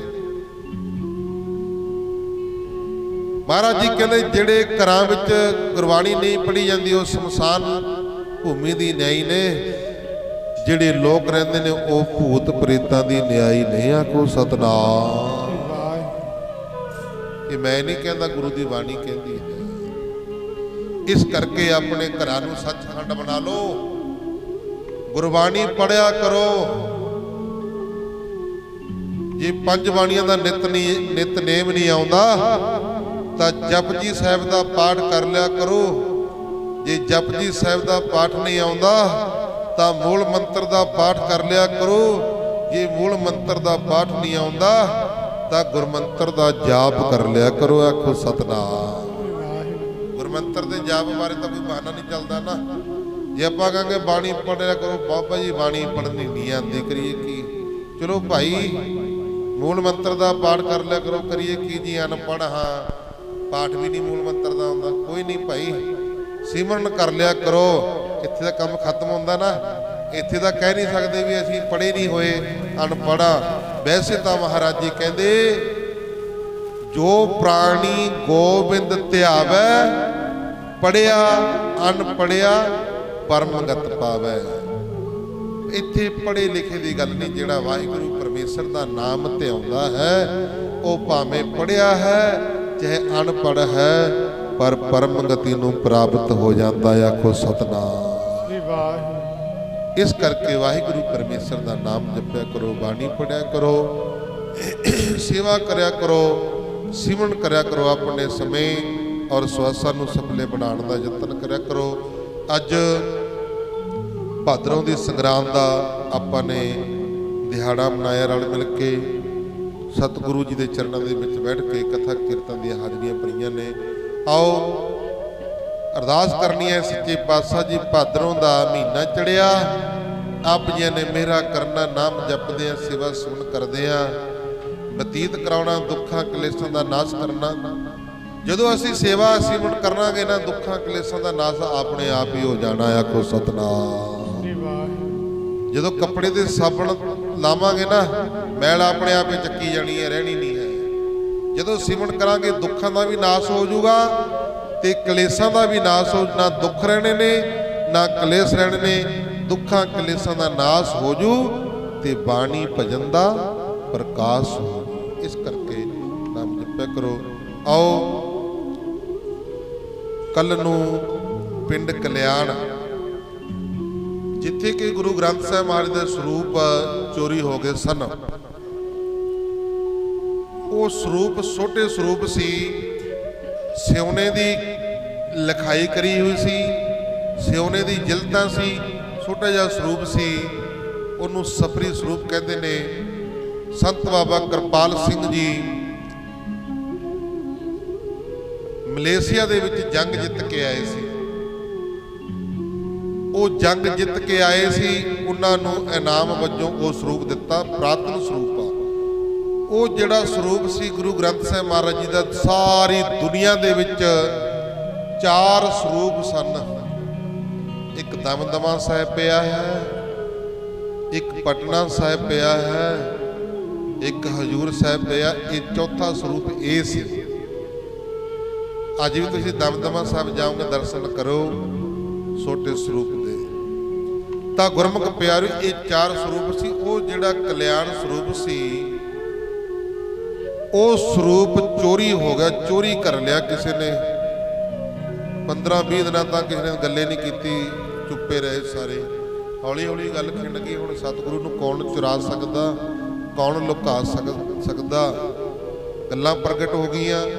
2 ਤਰੀਕ ਨੂੰ ਜਥੇਬੰਦੀਆਂ ਪਹੁੰਚੀਆਂ, ਅਸੀਂ ਵੀ ਨਾਲ ਸੀ, ਮੇਰੇ ਨਾਲ ਭਾਈ ਮਨਜੀਤ ਸਿੰਘ ਜੀ ਨਾਲ ਸੀ, ਹੋਰ ਅਸੀਂ ਕੀ ਸੀ। ਜਾ ਕੇ ਸਮਾਂ ਲਿਆ ਗਿਆ ਸੀ 5 ਤਰੀਕ ਦਾ, ਪ੍ਰਸ਼ਾਸਨ ਵੱਲੋਂ 5 ਤਰੀਕ ਨੂੰ ਨਹੀਂ ਗੱਲ ਬਣੀ। ਫਿਰ ਪ੍ਰਸ਼ਾਸਨ ਨੇ 15-16 ਤਰੀਕ ਦਾ ਸਮਾਂ ਲਿਆ ਸੀ ਅੱਜ ਤੱਕ ਦਾ। ਤੇ ਕੱਲ ਨੂੰ ਉੱਥੇ ਹੁਣ ਦੁਨੀਆ ਤੋਂ ਕੋਨੇ ਤੋਂ ਸਾਧੂ ਸੰਤ ਪਹੁੰਚ ਰਹੇ ਨੇ। ਕੋਨੇ ਤੋਂ ਸਾਰੀ ਦੁਨੀਆ ਤੋਂ ਸਾਧੂ ਸੰਤ, ਰਾਗੀ ਢਾਡੀ, ਗੁਰਸਿੱਖ, ਸਿੱਖ ਸੰਗਤਾਂ ਪਹੁੰਚ ਰਹੀਆਂ ਨੇ। ਤੁਸੀਂ ਵੀ ਭਾਈ ਸਮੇਂ 'ਚੋਂ ਸਮਾਂ ਕੱਢ ਕਰਕੇ ਗੁਰੂ ਦੇ ਕੋਲ ਪਹੁੰਚਿਓ। ਰੋਸ ਵਜੋਂ ਉੱਥੇ ਪਹੁੰਚਣਾ ਹੈ ਤੇ ਸਾਰੇ ਸੰਤ ਸਮਾਜ ਪਹੁੰਚ ਰਿਹਾ ਹੈ। ਇਸ ਕਰਕੇ ਜਿਨ੍ਹਾਂ ਦੇ ਕੋਲ ਸਮਾਂ ਦਾ ਕਿਸੇ ਕੋਲ ਲਿਕੜਦਾ ਨਹੀਂ ਹੁੰਦਾ, ਪਰ ਕੱਢਣਾ ਪੈਂਦਾ। ਜ਼ਰੂਰ ਆਪੋ ਆਪਣੀਆਂ ਤੁਸੀਂ ਉੱਥੇ ਪਿੰਡ ਕਲਿਆਣ ਪਟਿਆਲੇ ਦੇ ਨੇੜੇ ਹਾਜ਼ਰੀਆਂ ਲਗਾਇਓ, ਆਪਣੀ ਗੱਡੀਆਂ ਤੇ ਮੋਟਰਸਾਈਕਲਾਂ ਤੇ ਜਾਇਓ। ਰੋਸ ਵਜੋਂ ਆਪਾਂ ਨੇ ਜਾਣਾ ਹੈ, ਸੋ ਸਾਰੇ ਉੱਥੇ ਵੀ ਹਾਜ਼ਰੀਆਂ ਕੱਲ੍ਹ ਨੂੰ ਭਰਿਓ। 10 ਵਜੇ ਸ੍ਰੀ ਅਖੰਡ ਪਾਠ ਸਾਹਿਬ ਦੇ ਭੋਗ ਪਾਏ ਜਾਣੇ ਨੇ, ਸੋ 10 ਵੀ ਜਾਏਗਾ। ਇੱਥੋਂ ਹੋਰ ਵੀ ਜਾਣ ਕੇ ਨਾਲ ਜਿਨ੍ਹਾਂ ਨੇ ਜਾਣਾ ਹੈ ਉਹ ਕਨੈਕਟ ਵੀ ਕਰ ਸਕਦੇ, ਕੋਈ ਗੱਲ ਨਹੀਂ, ਗੱਡੀਆਂ ਦੇ ਵਿੱਚ ਬਿਠਾ ਕੇ ਲੈ ਜਾਵਾਂਗੇ। ਸੋ ਜ਼ਰੂਰ ਹਾਜ਼ਰੀ ਭਰਿਓ, ਦੁਖਦਾਈ ਸਮਾਂ ਹੈ। ਆਓ ਗੁਰਬਾਣੀ ਪੜ੍ਹਦਿਆਂ ਸੁਣਦਿਆਂ ਕੋਲੋਂ, ਗੁਰਬਾਣੀ ਦੀਆਂ ਵਿਚਾਰਾਂ ਕਰਦਿਆਂ ਕੋਲੋਂ ਇੱਕ ਨਹੀਂ ਨੇਕਾਂ ਹੀ ਪ੍ਰਕਾਰ ਦੀਆਂ ਗਲਤੀਆਂ ਭੁੱਲਾਂ ਚੁੱਕਾ ਹੋ ਜਾਂਦੀਆਂ ਨੇ। ਸੰਗਤਾਂ ਸਤਿਗੁਰੂ ਜੀ ਬਖਸ਼ਣਹਾਰ ਹਨ। ਅੱਗੋਂ ਬਾਤ ਤੇ ਸੱਤੇ ਮੇਰਾ ਪ੍ਰਯਤ ਰੱਖ ਕੇ ਸੁੱਧ ਸਪੱਟ ਗੁਰਬਾਣੀ ਪੜ੍ਹਨ ਦੀ, ਸੇਵਾ ਕਰਨ ਦੀ, ਕਥਾ ਕੀਰਤਨ ਕਰਨ ਦੀ ਸੋਝੀ ਆ ਜਾਏ। ਲੋਕ ਸੁਖੀ ਹੈ, ਪਰਲੋਕ ਸਹੇਲੇ, ਨਾਨਕ ਹਰ ਪ੍ਰਭ ਆਪੇ ਮਿਲੇ। ਇੱਕ ਬੇਨਤੀ ਹੋਰ ਆ ਸੰਗਤਾਂ ਨੂੰ, ਜੋ ਆਪਾਂ ਦੇਖਦੇ ਹਾਂ ਰਸਤਾ ਲੈ ਕੇ ਆਉਂਦੇ ਆ ਨਾ, ਉਹ ਤੁਸੀਂ ਸਾਰੇ ਸ਼ਾਮ ਨੂੰ ਪਹੁੰਚਾ ਦਿਆ ਕਰੋ। ਇਹ ਨਾ ਢਿੱਲ ਕਰਿਆ ਕਰੋ ਵੀ ਚਲੋ ਸਵੇਰੇ ਨਾਲ ਤਾਂ ਜਾਵਾਂਗੇ, ਨਾਲੇ ਲੈ ਜਾਵਾਂਗੇ। ਹੁਣ ਤੁਹਾਡੀ ਰਸਤਾ ਆਈ ਆ, ਦੇਗ ਆਈ ਆ, ਨਾ ਤੁਹਾਡਾ ਦੇਗ ਦੇ ਵਿੱਚ ਘਿਓ ਪਿਆ, ਨਾ ਤੁਹਾਡਾ ਆਟਾ ਪਿਆ, ਨਾ ਚੀਨੀ ਪਈ ਆ। ਅਰਦਾਸ ਇਹੀ ਹੋਊਗੀ ਨਾ ਵੀ ਸੱਚੇ ਪਾਤਸ਼ਾਹ ਦੇਗਾਂ ਸੱਜ ਕੇ ਹਾਜ਼ਰ ਹੋਈਆਂ, ਜਿਹੜੇ ਭੰਡਾਰੇ ਵਿੱਚ ਰਸਤਾ ਹਾਜ਼ਰ ਹੋਈਆਂ, ਸੋ ਭੰਡਾਰੇ ਭਰਪੂਰ ਕਰਨੇ। ਅਸੀਂ ਤਾਂ ਰਹਿ ਗਏ ਨਾ ਜਿਹੜੇ ਬਾਅਦ 'ਚ ਆਏ ਆ। ਹੁਣ ਮੰਨ ਲਓ ਗੱਲ ਵੀ ਆਪਾਂ ਸਕੂਲ ਜਾਂਦੇ ਆ, ਜੇ ਬੱਚੇ ਦੀ ਸਕੂਲ ਦੇ ਵਿੱਚ ਹਾਜ਼ਰੀ ਉਹਨਾਂ ਲੱਗੀ, ਫਿਰ ਸਕੂਲ ਦੇ ਵਿੱਚ ਬੈਠਣ ਦਾ ਕੀ ਫਾਇਦਾ। ਹੁਣ ਦਿਹਾੜੀ ਤੇ ਜਾਂਦੇ ਆ, ਹਾਜ਼ਰੀ ਲੱਗਦੀ, ਜੇ ਉਹਦੇ ਬੰਦੇ ਦੀ ਹਾਜ਼ਰੀ ਨਾ ਲੱਗੀ, ਉਹਦਾ ਉੱਥੇ ਦਿਹਾੜੀ ਤੇ ਜਾਣ ਦਾ ਫਾਇਦਾ ਕੀ ਹੋਇਆ ਜਦ ਹਾਜ਼ਰੀ ਨਹੀਂ ਲੱਗੀ? ਉਹਨੂੰ ਕੀ ਮਿਲਣਾ? ਕੁਝ ਨਹੀਂ ਮਿਲਣਾ। ਇਸ ਕਰਕੇ ਇਹ ਜਿਹੜੀਆਂ ਦੇਖਦੀਆਂ ਰਸਤਾ ਨੇ, ਇਹ ਤੁਸੀਂ ਸ਼ਾਮ ਨੂੰ ਭੇਜ ਦਿਆ ਕਰੋ। ਭਾਈ ਸੇਵਾਦਾਰ ਉਰੇ ਹੁੰਦੇ ਨੇ, ਬਹੁਤ ਸੰਗਤਾਂ ਸ਼ਾਮ ਨੂੰ ਤਕਰੀਬਨ ਪਹੁੰਚਾਈਆਂ ਨੇ। ਰਸਤਾ ਦੇਖ ਦੇ ਵਿੱਚ ਥੋੜਾ ਸਾਰਿਆਂ ਦਾ ਪੈ ਜਾਂਦਾ। ਦੂਸਰੀ ਬੇਨਤੀ, ਜਿਹੜੀਆਂ ਰਸਤਾ ਲੈ ਕੇ ਆਉਂਦੇ ਹੋ, ਆਟਾ ਸਾਣ ਕੇ ਲੈ ਕੇ ਕਰੋ, ਐਨ ਵਧੀਆ ਪ੍ਰੇਮ ਦੇ ਨਾਲ। ਚੀਨੀ ਜਿਹੜੀ ਹੁੰਦੀ ਆ ਉਹ ਦੇਖ ਕੇ ਲਿਆ ਕਰੋ ਵਧੀਆ। ਕਈ ਦੇਖਿਆ ਦੀ ਵੀ ਗਿੱਲੀ ਜੀ ਚੀਨੀ ਹੁੰਦੀ ਆ, ਉਹ ਦੂਸਰੀ ਚੀਨੀ ਨੂੰ ਵੀ ਖਰਾਬ ਕਰ ਦਿੰਦੀ ਆ। ਔਰ ਕਈ ਦੇਖਿਆ ਕਈ ਫਾਰਮ ਘਿਓ ਲੈ ਕੇ ਆਉਂਦੇ ਨੇ, ਦੇਗ ਦੇ ਵਿੱਚ ਫਾਰਮ ਘਿਓ ਨਹੀਂ ਚੱਲਦਾ ਭਾਈ। ਗੁਰੂ ਜੀ ਭੋਗ ਲਾਉਂਦੇ ਨੇ, ਦੇਸੀ ਘਿਓ ਦੀ ਦੇਗ ਬਣਦੀ ਆ। ਜੇ ਨਹੀਂ ਕਿਸੇ ਕੋਲ ਹੁੰਦਾ ਕੋਈ ਗੱਲ ਨਾਲ ਲੈ ਕੇ ਆਇਆ ਕਰੋ, ਕੋਈ ਬੰਦਸ ਨਹੀਂ, ਕੋਈ ਧੱਕਾ ਨਹੀਂ ਹੈ। ਜੇ ਨਹੀਂ ਹੁੰਦਾ ਤਾਂ ਨਾ ਲੈ ਕੇ ਆਇਆ ਕਰੋ, ਚੀਨੀ ਲਿਆ ਕਰੋ, ਆਟਾ ਲਿਆ ਕਰੋ, ਕੋਈ ਗੱਲ ਨਹੀਂ। ਪਰ ਨਾ ਤਾਂ ਫਾਰਮ ਘਿਓ ਲੈ ਕੇ ਆਉਣਾ, ਨਾ ਕੋਈ ਗਿੱਲੀ ਚੀਨੀ, ਸਾਫ ਸੁਥਰੀ ਪ੍ਰੇਮ ਦੇ ਨਾਲ ਆਪਾਂ ਨੇ ਦੀਨ ਦੁਨੀ ਦੇ ਬਾਲੀ ਗੁਰੂ ਗ੍ਰੰਥ ਸਾਹਿਬ ਮਹਾਰਾਜ ਜੀ ਨੂੰ ਭੋਗ ਲਵਾਉਣਾ ਹੁੰਦਾ। ਉਹੀ ਭੋਗ ਲੱਗਿਆ ਸੰਗਤਾਂ ਵਿੱਚ ਵਰਤਦਾ, ਸੰਗਤਾਂ ਨੇ ਦੇਖ ਸਕਲੀ, ਸਮਝ ਲਓ ਗੁਰੂ ਨੇ ਸਕਲੀ। ਆਖੋ ਸਤਨਾਮ। ਸੋ ਇਹ ਬੇਨਤੀਆਂ ਪ੍ਰਵਾਨ ਕਰਿਆ ਕਰੋ, ਹਾਜ਼ਰੀਆਂ ਭਰਿਆ ਕਰੋ। ਸ਼ਾਮ ਨੂੰ ਗੁਰਬਾਣੀ ਦਾ ਜਾਪ ਹੁੰਦਾ, ਸ਼ਾਮ ਨੂੰ ਵੀ ਹਾਜ਼ਰੀਆਂ ਭਰਿਆ ਕਰੋ। ਸਵੇਰੇ ਨਿਤਨੇਮ ਹੁੰਦੇ ਨੇ, ਕਥਾ ਹੁੰਦੀ ਹੈ, ਬੜੀਆਂ ਸੰਗਤਾਂ ਹਾਜ਼ਰੀਆਂ ਭਰ ਕੇ ਆਪਣੇ ਸਮੇਂ ਔਰ ਮਨੁੱਖਾ ਜਨਮ ਨੂੰ ਸਫਲਾ ਬਣਾਉਂਦੇ ਨੇ। ਜਿੱਥੇ ਆਪਾਂ ਨੇ ਘਰ ਦੇ ਕੰਮਕਾਰ ਕਰਨੇ ਨੇ, ਇਦੋਂ ਜ਼ਰੂਰੀ ਨਾਮ ਵੀ ਜਪਣਾ। ਮਹਾਰਾਜ ਜੀ ਕਹਿੰਦੇ ਭਈ ਪ੍ਰਾਪਤ ਮਾਨੁਖ ਦੇਵਰੀਆ, ਗੋਬਿੰਦ ਮਿਲ ਕੀ ਉਹ ਤੇਰੀ ਵਰੀਆ, ਆਵਰ ਕਾਜ ਤੇਰੇ ਕਿਤੇ ਨਾ ਕਾਮ। ਜਿਹੜੇ ਤੂੰ ਕੰਮ ਕਰਦਾ ਫਿਰਦਾ, ਤੇਰੇ ਕਿਤੇ ਕੰਮ ਨਹੀਂ ਆਣੇ। ਹੋਰ ਮਹਾਰਾਜ ਜੀ ਕੀ ਕਰੀਏ ਫਿਰ? ਮਹਾਰਾਜ ਜੀ ਕਹਿੰਦੇ ਮਿਲ ਸਾਧ ਸੰਗਤ ਭਜ ਕੇਵਲ ਨਾਮ। ਕੇਵਲ ਸਾਧ ਸੰਗਤ ਵਿੱਚ ਮਿਲ ਕੇ ਨਾਮ ਵੀ ਜਪਣਾ ਜ਼ਰੂਰੀ ਹੈ। ਸਭ ਤੋਂ ਜ਼ਰੂਰੀ ਇਹ ਨਾਮ ਹੈ। ਮਨੁੱਖਾ ਜਨਮ ਮਿਲਿਆ ਨਾਮ ਜਪਣ ਵਾਸਤੇ। ਪ੍ਰਾਣੀ ਤੂੰ ਆਇਓ ਲਾਹਾ ਲੈਣ ਲੱਗਾ, ਕਿਤ ਫਕੜੇ ਸਾ ਮੁਕਤੀ ਚੰਗੀ ਰਹਿ। ਆਓ ਲਾਹੇ ਪ੍ਰਾਪਤ ਕਰਿਆ ਕਰੋ। ਲਾਸਟ ਸ਼ਬਦ ਪੜ੍ਹ ਕੇ ਅਰਦਾਸ ਹੁਕਮਨਾਮਾ ਸਾਹਿਬ ਕੜਾ ਪ੍ਰਸਾਦੀਆਂ ਦੀਆਂ ਲੈ ਕਰਕੇ ਫਿਰ ਆਪੋ ਆਪਣੇ ਕਾਰੋ ਵਿਹਾਰ ਕਰਨੇ ਨੇ। ਲੋਕ ਸੁਖੀਏ ਪਰਲੋਕ ਸਹੇਲੇ, ਨਾਨਕ ਹਰ ਪ੍ਰਭ ਆਪੇ ਮਿਲੇ। ਆਓ ਅਰਦਾਸਾਂ ਕਰਾਂਗੇ। ਇਹ ਸੱਚੇ ਪਾਤਸ਼ਾਹ ਭਾਦਰੋਂ ਦਾ ਮਹੀਨਾ ਚੜਿਆ, ਸਾਰਿਆਂ ਨੂੰ ਸੁਖ ਵਰਤਾਨਾ, ਸਾਰੇ ਘਰਾਂ ਦੇ ਵਿੱਚ ਦੁੱਖਾਂ ਕਲੇਸ਼ ਦੇ ਨਾਸ਼ ਕਰਨੇ, ਬਾਣੀ ਪੜ੍ਹਦੇ ਪ੍ਰਕਾਸ਼ ਕਰਨੇ। ਇਹ ਮਹੀਨਾ ਸੁੱਖਾਂ ਭਰਿਆ ਬਤੀਤ ਹੋਵੇ। ਆਓ ਅਰਦਾਸ ਕਰਿਆ ਕਰੋ, ਸੱਚੇ ਪਾਤਸ਼ਾਹ ਉਹਨਾਂ ਦਾ ਮੇਲ ਕਰਾ ਦੇਈਂ, ਜਿਨ੍ਹਾਂ ਮਿਲਿਆ ਤੇਰਾ ਨਾਮ ਚਿੱਤੇ ਆਵੇ। ਜਿਨ੍ਹਾਂ ਨੂੰ ਮਿਲ ਕੇ, ਜਿਨ੍ਹਾਂ ਨੂੰ ਦੇਖ ਕੇ, ਦਰਸ਼ਨ ਕਰਕੇ ਤੇਰਾ ਨਾਮ ਚਿੱਤਾ ਜਾਵੇ, ਉਹਨਾਂ ਦਾ ਮੇਲ ਕਰਾ ਦੇ। ਉਹ ਜਿਨ੍ਹਾਂ ਮਿਲਿਆ ਤੇਰਾ ਨਾਮ ਚਿੱਤੇ ਆਵੇ, ਮਿਲੀ ਉਹਨਾਂ ਪਿਆਰਿਆਂ ਤੇਰਾ ਨਾਮ ਚਿੱਤੇ ਆਵੇ, ਮਿਲੀ ਉਹਨਾਂ ਪਿਆਰਿਆਂ ਨੂੰ। ਉਹ ਜੇ ਨਾ ਮਿਲਿਆ ਤੇਰਾ ਨਾਮ ਚਿੱਤੇ ਆਵੇ, ਮਿਲੀ ਉਹਨਾਂ ਪਿਆਰਿਆਂ ਨੂੰ। ਜੇ ਨਾ ਮਿਲਿਆ ਤੇਰਾ ਨਾਮ ਚਿੱਤੇ ਆਵੇ, ਮਿਲੀ ਉਹਨਾਂ ਪਿਆਰਿਆਂ ਨੂੰ। ਬੋਲੋ ਭੈਣਾ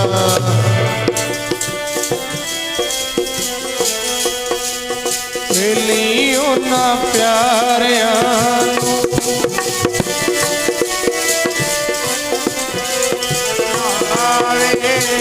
ਮਿਲੀ ਉਹਨਾਂ ਪਿਆਰਿਆਂ ਨੂੰ।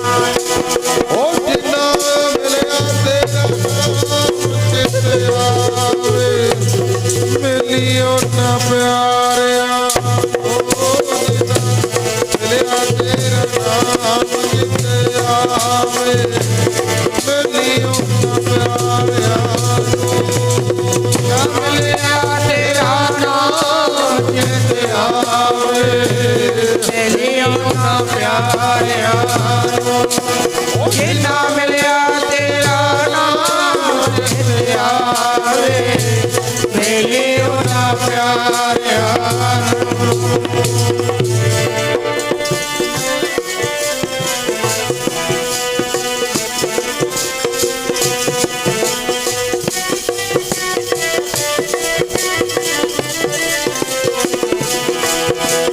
ਮਿਲੀ ਉਹਨਾਂ ਪਿਆਰਿਆਂ ਨੂੰ। ਪਿਆਰੇ ਜੀ ਮਿਲੀ ਉਹਨਾਂ ਪਿਆਰਿਆਂ ਨੂੰ। ਪਿਆਰੇ ਜੀ ਮਿਲੀ ਉਹਨਾਂ ਪਿਆਰਿਆਂ ਨੂੰ। ਪਿਆਰੇ ਜੀ ਮਿਲੀ ਉਹਨਾਂ ਪਿਆਰਿਆਂ ਨੂੰ।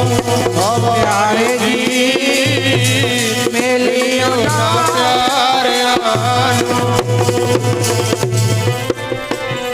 ਮਿਲੀ ਉਹਨਾਂ ਪਿਆਰਿਆਂ ਨੂੰ। ਪਿਆਰੇ ਜੀ ਮਿਲੇ ਉਹਨਾਂ ਪਿਆਰਿਆਂ ਨੂੰ। ਉਹ ਜਿਨਾ ਮਿਲਿਆ ਤੇਰਾ ਨਾਮ ਚੇਤੇ ਆਵੇ ਜੀ ਮਿਲੀ ਉਹਨਾਂ ਪਿਆਰਿਆਂ ਨੂੰ। ਉਹ ਜਿਨਾ ਮਿਲਿਆ ਤੇਰਾ ਨਾਮ ਚੇਤੇ ਆਵੇ ਜੀ ਮਿਲੀ ਉਹਨਾਂ ਪਿਆਰਿਆਂ ਨੂੰ। ਜਿਨਾ ਮਿਲਿਆ ਤੇਰਾ ਨਾਮ ਚੇਤੇ ਆਵੇ ਜੀ ਮਿਲੀ ਉਹਨਾਂ ਪਿਆਰਿਆਂ ਨੂੰ। ਮਿਲਿਆ ਤੇਰਾ ਨਾਮ ਚੇਤੇ ਆਵੇ ਜੀ ਮਿਲੀ ਉਹਨਾਂ ਪਿਆਰਿਆਂ ਨੂੰ। ਮੇਰੇ ਪਿਆਰੇ ਜੀ ਮਿਲੀ ਉਹਨਾਂ ਪਿਆਰਿਆਂ ਨੂੰ।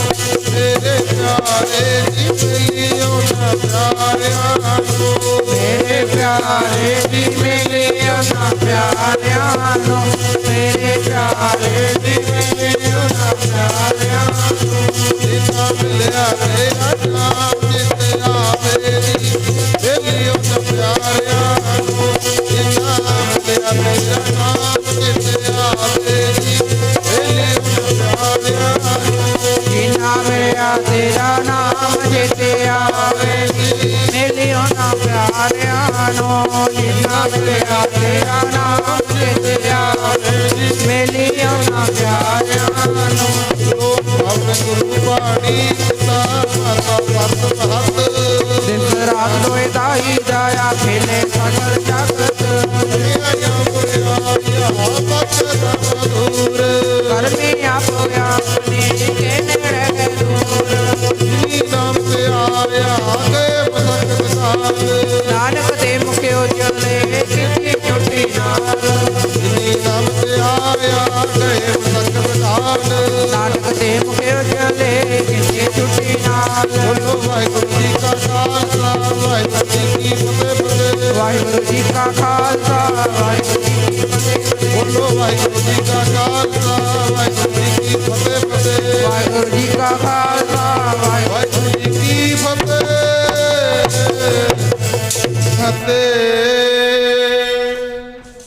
ਵਾਹਿਗੁਰੂ ਜੀ ਕਾ ਖਾਲਸਾ ਵਾਹਿਗੁਰੂ ਜੀ ਕੀ ਫਤਿਹ। ਤੂੰ ਠਾਕੁਰ ਤੁਮ